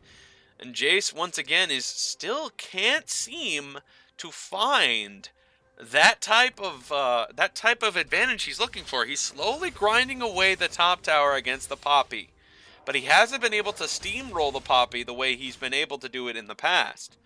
So this is just, unfortunately, a slow grind, and I think he's well aware of that, which is why he's got to deal with it too. So poor guy. He's got to play the long game, and even if he really wishes it's not the case. Peiyao, I'd say in this game it's more like Peiyao, because it's hurting him a little bit here. Both externally and internally as well. He's got a lot on his shoulders as a front, but also has to deal with his stomach trying to stab him for food. Anyway. Approaching 21 minutes on the clock, a 3,000 gold lead for Paleo Storm. We'll see how well they're going to be able to keep that up. It looks like the bottom lane's the focus. 4 men strong down there. Looks like they're not aware that an Anfear is right there afterwards. Outlaw is going to go down on that one. The damage to follow onwards. There's the bomb on Hitsu. It's going to blow up, and he will go down before getting a kill as well. That last auto attack by Tristana just fires it at the wrong target, which means the next auto will finally kill Hitsu. That is just a very unlucky trade. Anyway, as for Peiyao, as you can clearly see, the Poppy is just so tanky at this point and so much damage. Wait a second, he tried to intercept it, but it was not going to work out. Rice misses it. Couldn't quite intercept it and gets caught by the death sentence instead. Rice in all sorts of trouble here. No way for him to get out. The shutdown going over to an Anfear, and now the turret's the focus. With Rift Herald still on 75% HP, they could keep pushing. They're decided not to, since Ezreal and Nautilus are coming around here. But one thing I think people are pretty curious about, I'd say, is the difference between the two golds, between the ADCs and everybody else. So let's take a look at the gold differences right now. The mid laners are even, or as even as you're going to possibly get, with only like 2 gold difference between these two. The bot lane difference is Ezreal happens to have a near 1,000 gold lead against his opponent, and Malzahar has about a 400 gold lead against their opponent. The Zac here, 1,000 gold lead against the Gragas, despite the Gragas' successes in the early camping as well. Nautilus is only a mere 700 gold lead against the Thresh. So pretty good stuff so far, from what I can gather. Looks like the mill turret will go down, or certainly take a lot of damage.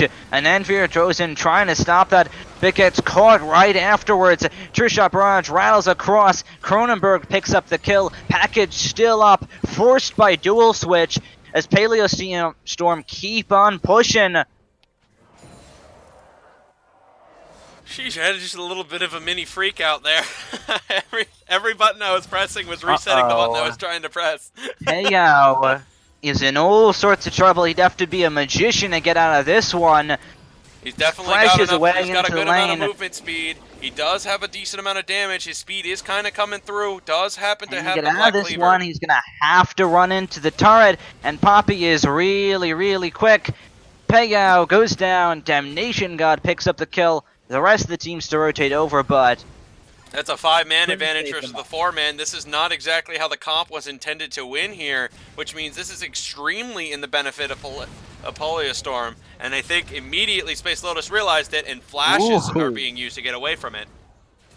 close stuff, and Paleo Storm playing their cards right here. 4-2 in turrets. The hook go wise, and it somehow catches Outlaw. Out of all people, the damage to come right after onto Sia is pretty good. More than enough to take out Dio, as Malefic Visions helps pick up another kill.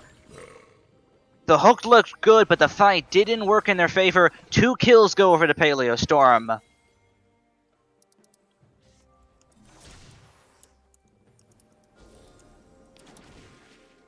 Now the Baron, possibly the focus as well. They might go for with 5 men strong. Looks like they're gonna choose to Death Brush instead. Paleo Oh, it does looks hit like on he's gonna target. be the one that falls for it. There's the damage to follow right after. Is it enough to get the kill to the flash forward from the stun Damnation? doesn't land! He Doesn't barely missed land. it! Oh, that would have been catastrophic! That could have been the Baron right there! He missed by the smallest of pixels, and Paleo's got to be rubbing some sweat right off of his brow, because my goodness, that had to have been so close. He must have been nearly shocked if that hit. What a lucky Really- break. Really lucky break. A lucky break, alright. That would have done a lot for sure, but either way, the Baron stays up for a little bit longer. No doubt it's going to be the focus by one of these teams for sure later on in the match.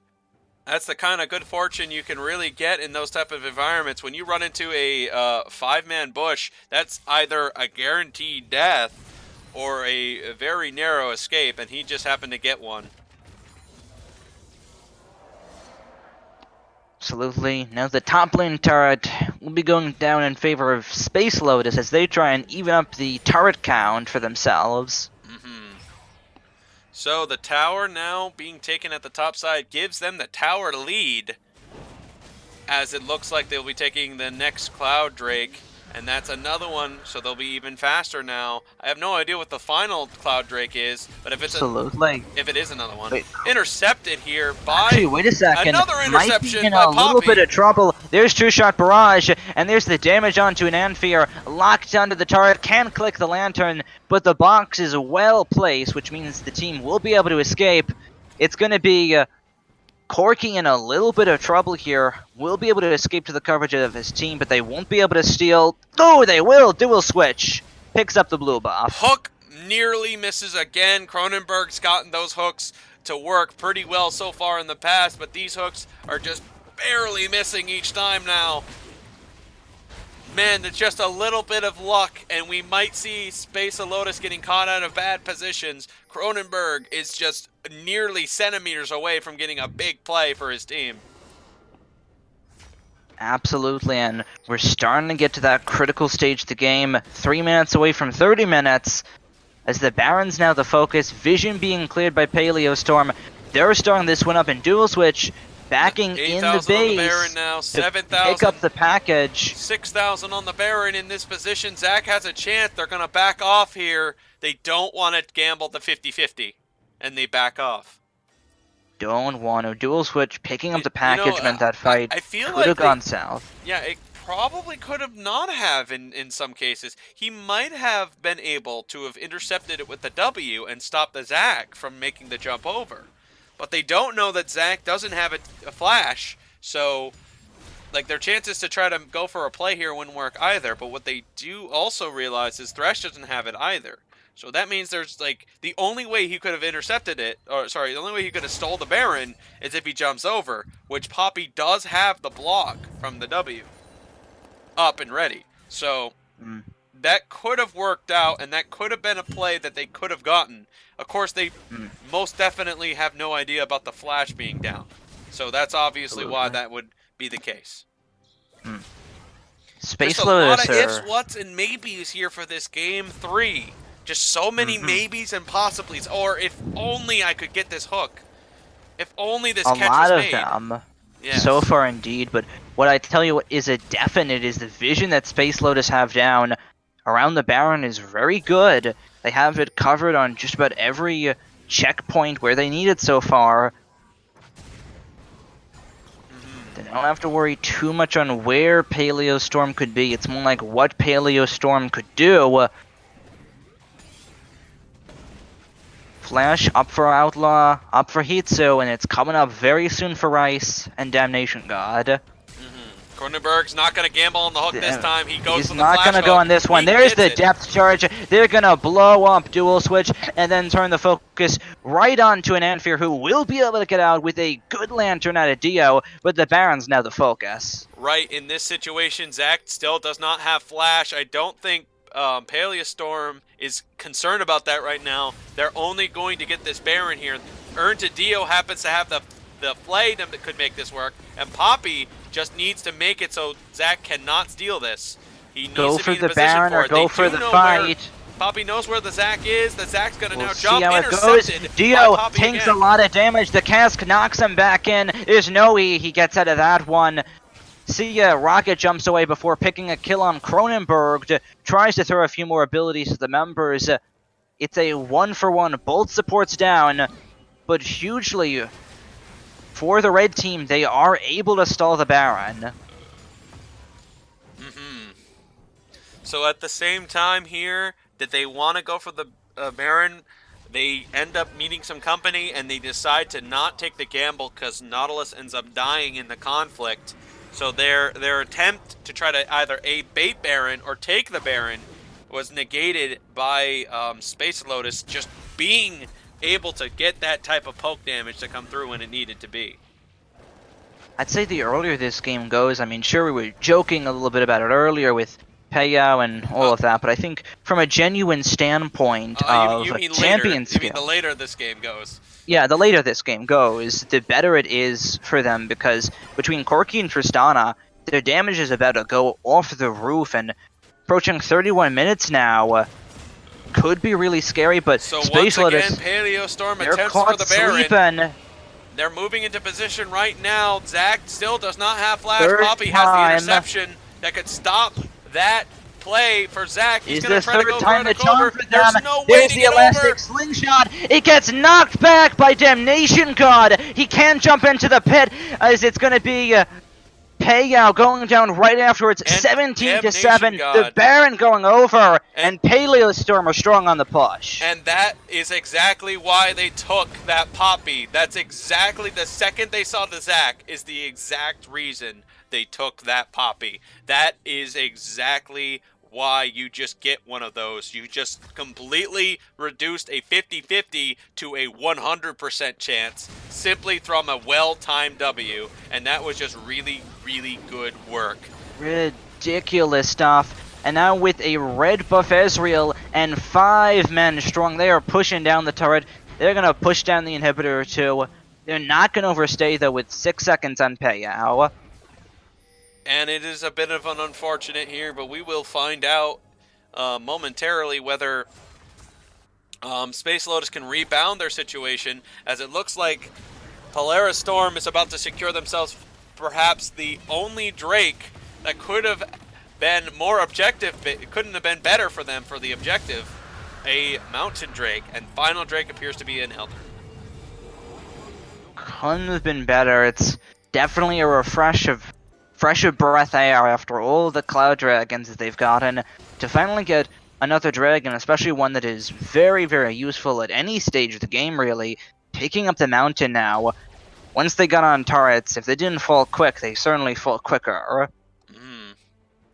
Interesting. Paleo didn't exactly do the traditional 4-hit combo there. That's kind of interesting, actually, on the ward. He didn't do, you know, what Jace has averagely done and what he's done in the past is when he hits he auto-attacks first with the shot. Then he activates his 3-shot, so that way he does 1, 2, 3, 4. So he can hit multiple times and do it really quickly. But in that little display right there, makes me kind of feel like he might not be playing exactly at his absolute best right now. Like, he might not be at the top of his game. And that is still because of the him being hungry is what I'm trying to say, but I keep making up even more words. Absolutely. Either way, Ananfir looks for the play, gets a great knock-up, and let's bounce into the turret, locks them all up in place. Space Lotus, they're going to try and win the fight right afterwards, but with a great body slam out of Rice to lock up the members right afterwards. Outlaw picks up a kill, Sia picks up a kill, AD Carry's doing work in the fight, but not enough. It's a 2-for-1. Yeah, Paleo Storm pushing onwards. Despite all that damage and all that catching here, Space Lotus is still at the worser end of the trade here, but Paleo Storm's damage is semi coming through. They are. But the Tristana's damage, he doesn't have any armor penetration, so he's not hurting any of these tanks. There's Elastic Slingshot, round 2 for Ananfir. They're going to try and pick up a kill on Damnation God. It looks like it's set, it looks like it's stone. Maybe even more as Dual Switch keeps on the chase. They have to be careful. Another Elastic Slingshot out of Ananfir puts him alone, though. What are the rest of Paleo Storm going to do on this one? They're going to try and fight back, get the damage. They can kill the Zac. They might have just killed themselves. The outplay from Outlaw, though, that picks it up. The Flash Body Slam, the Mystic Shot right after to follow. C4D, nowhere to go, nowhere to run. Can. Nowhere to go, nowhere to run, completely cut off from any type of help, and the catch play has swung far back on them again, and now Space Lotus might not have a chance to stop the incoming forces of Paleo Storm. They may not. 20-10 on the board. Still 30 seconds until it carries up. It's going to be the damage onto Dio. They're going to try and take him out. They won't be able to. Great and barrier Paleo Storm work by Dio. Great barrier work. Used his Guardian very efficiently, and that is one of the reasons Paleo is still alive right now. Great work on that barrier work from him. Absolutely. Pretty close stuff coming here. Getting later and later in the game, and while it's Paleo Storm on the push, they're still not out of it. There is about 7,000 gold separating them, but the more and more the game goes on, the less and less that means.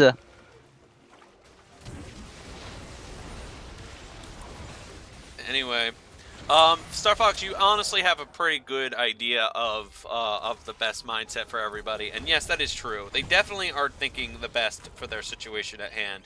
But Sia 4D at this stage here is finally getting some armor penetration. He could have been, you know, the main fault of what's going on in this early game environment is Sia 4D completely forgot that he needs to have that armor penetration. He did not buy it until right this second, and that is kind of one of the reasons why Tristana was just not being a factor into this mid game and late game environment, and that's kind of a pretty large mistake. So did Corki also not get that penetration either, which is honestly a kind of a very mysterious thing, really. It's also, as you said, a big decision as to why the game is where the game is where it is right now. We'll see if that is this armor engage time? pen's It looks gonna like a hook work. is being made. Elastic Intercepted Slingshot by charged. Poppy again. The inhibitor goes down, the fight to follow right afterwards. That's a dead Sia with the 80 carry down. It's going to be as easy as cake, a double kill for Outlaw so far.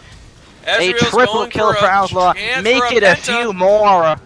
Possibly He a needs some penta. more damage, and it's Split up into Bloblets. Will it be the quadra kill? Probably not, and Anfir gets away, but either way, Black. Paleo Storm, they may have lost game 1. Oh, They Poppy fought sends the Zac back flying again, and it in looks like game 2, and Paleo Storm will be winning the series, going 2-1 over Space Lotus. fantastic work. Really fantastic work on coordination, damage the champions, and everything came up the way they needed it to come up. Fantastic work from their team. Great job as a Absolutely. whole. Great way to bring this game to a final close. What an intense amount of damage. What a great way to bring this to a conclusion. Each side gave it a good fight and tried their absolute best with what they knew. And let's take a look at what that is. Ladies and gentlemen, let's go on to the match history. Well, as you can see from the team gold advantage here, anyway, there is just quite a lot of the way of the momentum of the game really ended up working out the way it did. Oh well, thankfully, Payow is going to go grab some food right now and eat some of his dinner, but the momentum was kind of so even between each side here that there was just no way to just get that upper hand advantage in the early game of League of Legends, really. There's just no real early game yet. But the second they reached that 16-minute mark and the tower started to fall and the plays started to get made, Paleo Storm's catching, their multiple catching attempts, very much came into play, and the damage really started to come through. Of course, slowly but surely, the momentum that they tried to steal back through towers and try to equalize the game from Space Lotus ended up not being enough and ended up being towards the snowballing efforts here. Let's go ahead and look at the item purchased order to take a look at their build decisions and directions here. I think Poppy was unbelievably great this game, and I mean this was the champion you needed to increase your chances of winning the objective over, and that is kind of how Poppy really is as a champion, and just really is in this game. Just very good positioning. Absolutely. Great W's to stop that Baron steal, not once but twice, and then just everything. Really great stuff.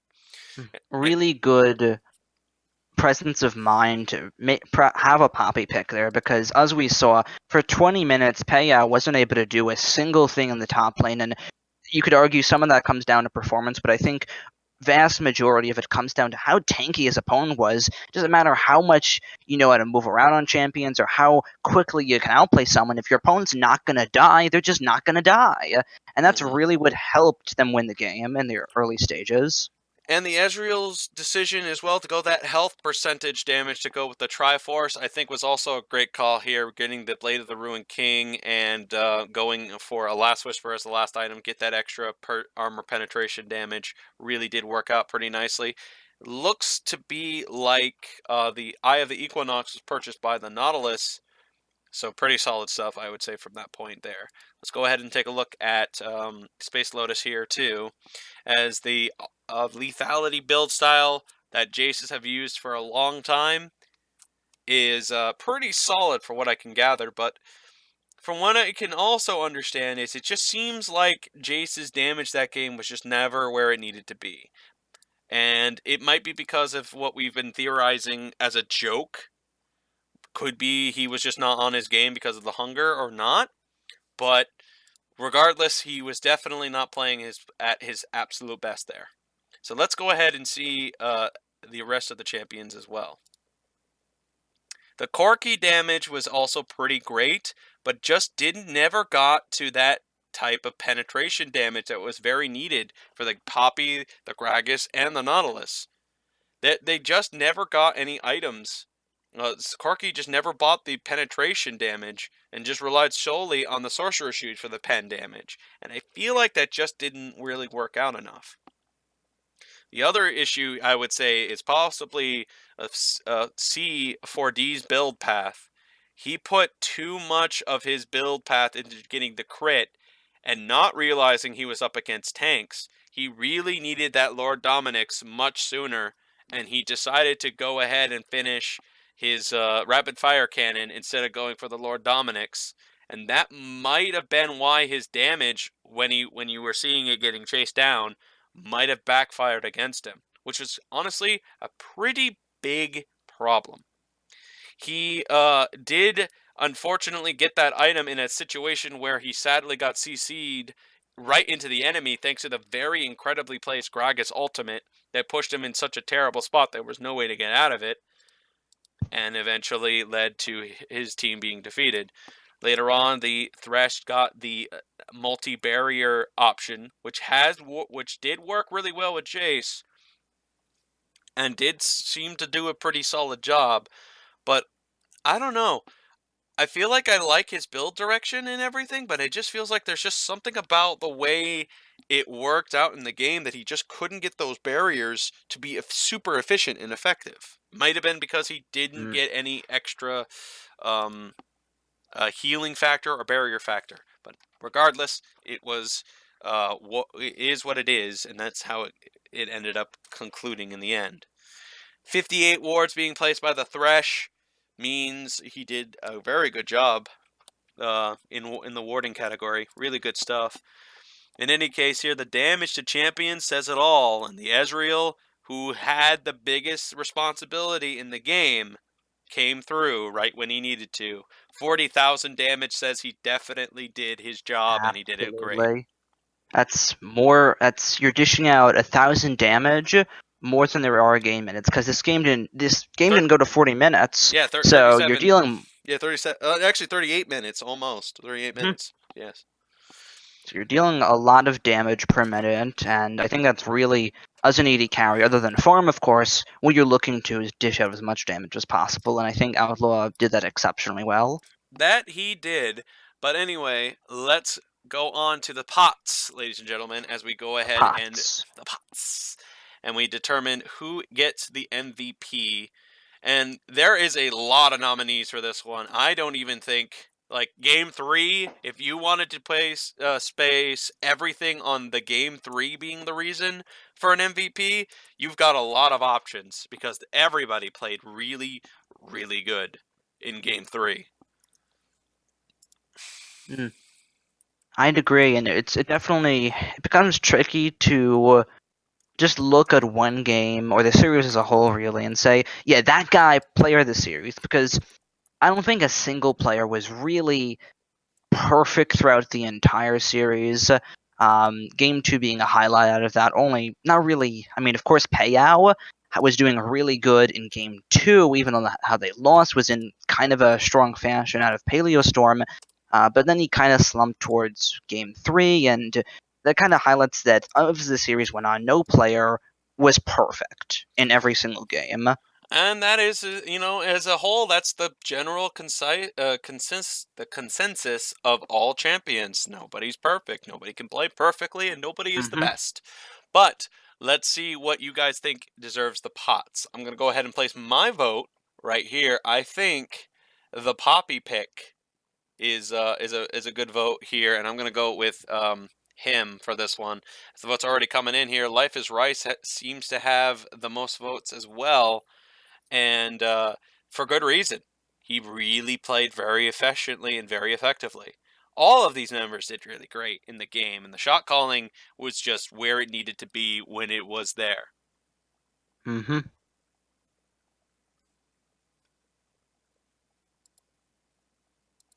So for pretty even across the board, I'd say.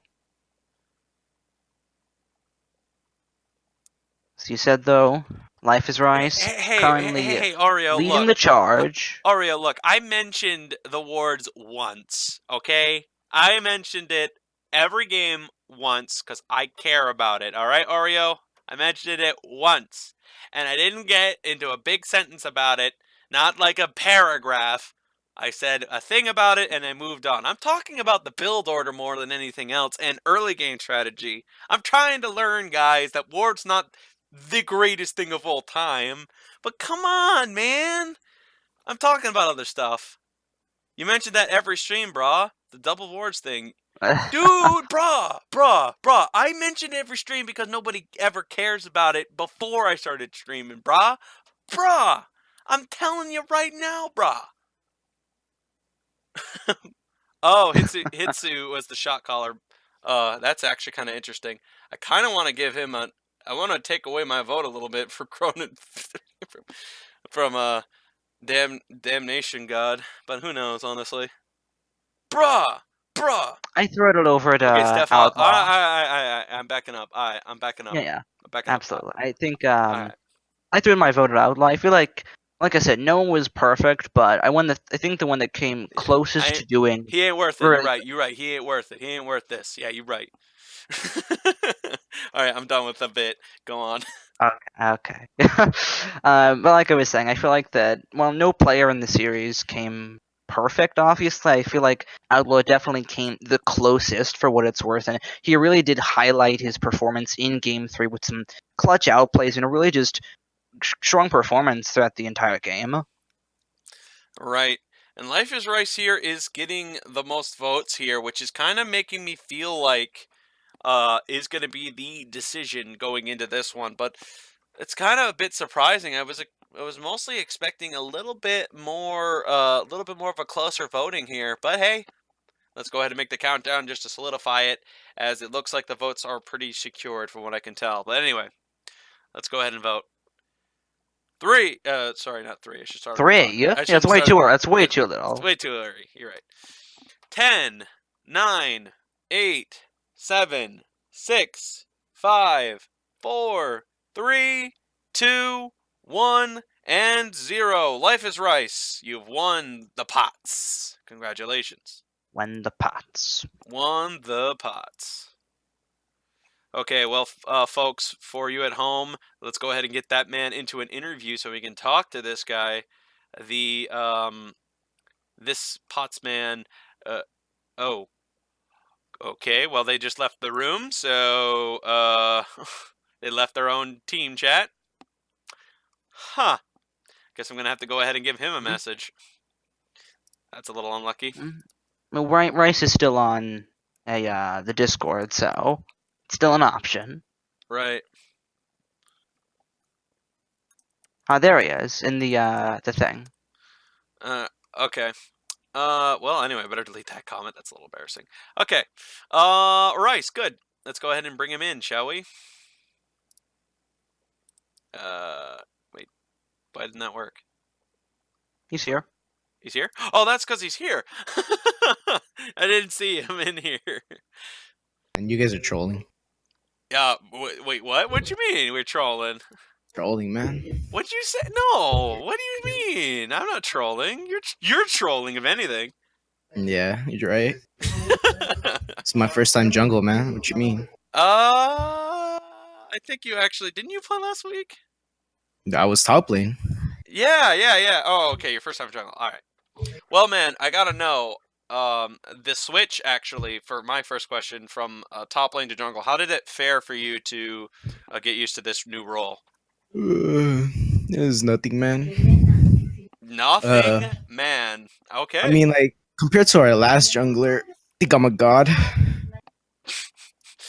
Oh, man. Okay, Same. okay. All right, gotcha. So, you played Gragas in this matchup here in Game 3. I gotta know, how did that really fare out for you? Because in Game 1, you saw their Gragas not really do so well with the way he was making his rotations and everything. When you made your decision to do Gragas here, did you feel like the new buff that he got from the attack speed really wasn't that much, or didn't really impact too much of your strategy with that champion? Or did you just kind of cruise in, you kind of went with the flow of it, and you were really confident? What did you think? The early clear is a lot better now. That's for sure. Well, that's fantastic news for anybody who likes playing Gragas. Yeah. So anyway, the next question I got here is, your part in the jungle role, you went fantastically, and you ganked bot lane a strong amount of times, and your ganks were great. So what was the idea with all those ganks, by the way, and trying to get that early game advantage? How'd that work out for you? I don't know, man. I just went on autopilot and then like I got kills. I don't know what happened. I like it. Do what needs to be done. Don't think about it. Just do. I like it. It's a good strategy. Yeah, for sure. So in the last fight in the base in particular, you threw the ultimate. Tristana was right next to your teammates. Thresh was also right next to Tristana. We had everybody was all over the place. Could you believe how great that ultimate was? It was alright. I kind of just misclicked it. It just happened. You just kind of threw it, and it Yeah. just worked out. Yeah, I guess. So there's a bit of and this is just a troll thing I'm about to start with. There's a bit of a contrived theory that has been going on that Paleo was extremely starving, and there was also a good long pause that happened. Did you guys have anything that you were trying to perhaps get payout on a bad game or anything like that, or do you have no comment? I don't know, man. I really had to pee like the whole game. I was holding it in. Oh, you were going through your own struggles. I got you, man. Alright. I have my gotcha. own question to ask you, Rice, and that's that walking into this matchup against an undefeated Space Lotus, what was the mindset? They're undefeated. What? This team? Oh, They were. like I said, dude. Autopilot. Not really thinking. So speaking of not Okay. really thinking, I want to also let you know before. How are they supposed to know what you're doing? Okay. If you don't even know what you're doing, you know? Genius. Yeah. Genius. Next question I have before my final one is the chat over here is talking a lot of toxicity towards you. Dude, Trash jungler. Rice is toxic. Ban Rice from DSG. Lot of toxicity. What do you have to say about this? They're just jealous, man. Jealous? I gotcha. From the pure Yeah, genius. they're jealous, dude. Okay. Let me tell you this. I was bronze 2 at the beginning of the season. And I'm out here killing these kids, bro. And by the way, shout out to my team captain, Hitsu. He's the best, bro. Best out there, best coach. I love that guy, bro. And he definitely that strategy that you guys did in the game was really great, and you were definitely a strong wrecking crew for that. So my final question here is, yeah, you just knocked off one of the teams that were going undefeated in this one. What do you feel like? Is there any big announcement you want to say? Anything big, or is just you're ready for the next one? What you feel? Bro, our next move, man, is LCS. That's all I'm saying. Okay. Into LCS. Promise you right there. Okay. Okay. Haitsu's that great of a coach, huh? Yeah, dude. Trust me. You just gotta follow the shot calling. Gotta follow the shot calling. All right, ladies and gentlemen, that was Life is Rice, the Gragas of Game 3, who did an incredibly awesome ultimate, as well as just some very on-point catches and plays in the bot lane. Just really great stuff here. Life is Rice, by the way, is on the team Paleo Storm, so give him a little bit of shout out and respect if you choose to do so, of course. And thank you very much, Life is Rice, for this interview. Yeah, whatever. See you. Yep, see you, man. Thank you again. So, of all the people deserving of an MVP, we got ourselves a true genius at the helm here with his very in-depth strategic game plan and battle strategy. And honestly, I feel like I'm much more enlightened than I've ever been.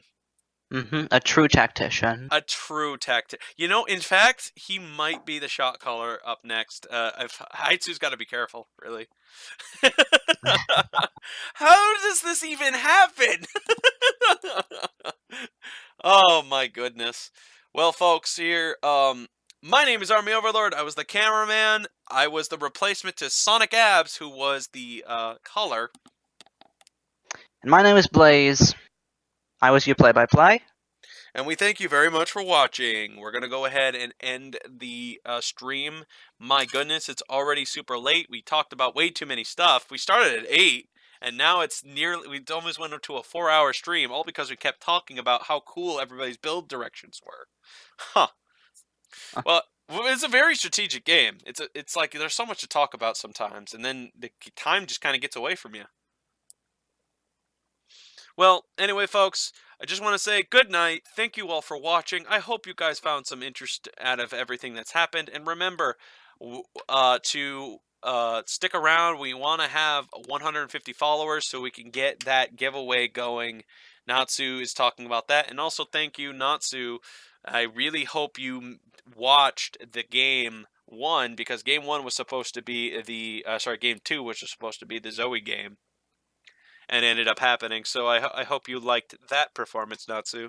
And thank you again for Hitsu for dropping some of those match histories. Makes the content fresh and makes it new and good for everybody. Thank you all for watching again, and I hope we were entertaining, and I hope you like this. Good night.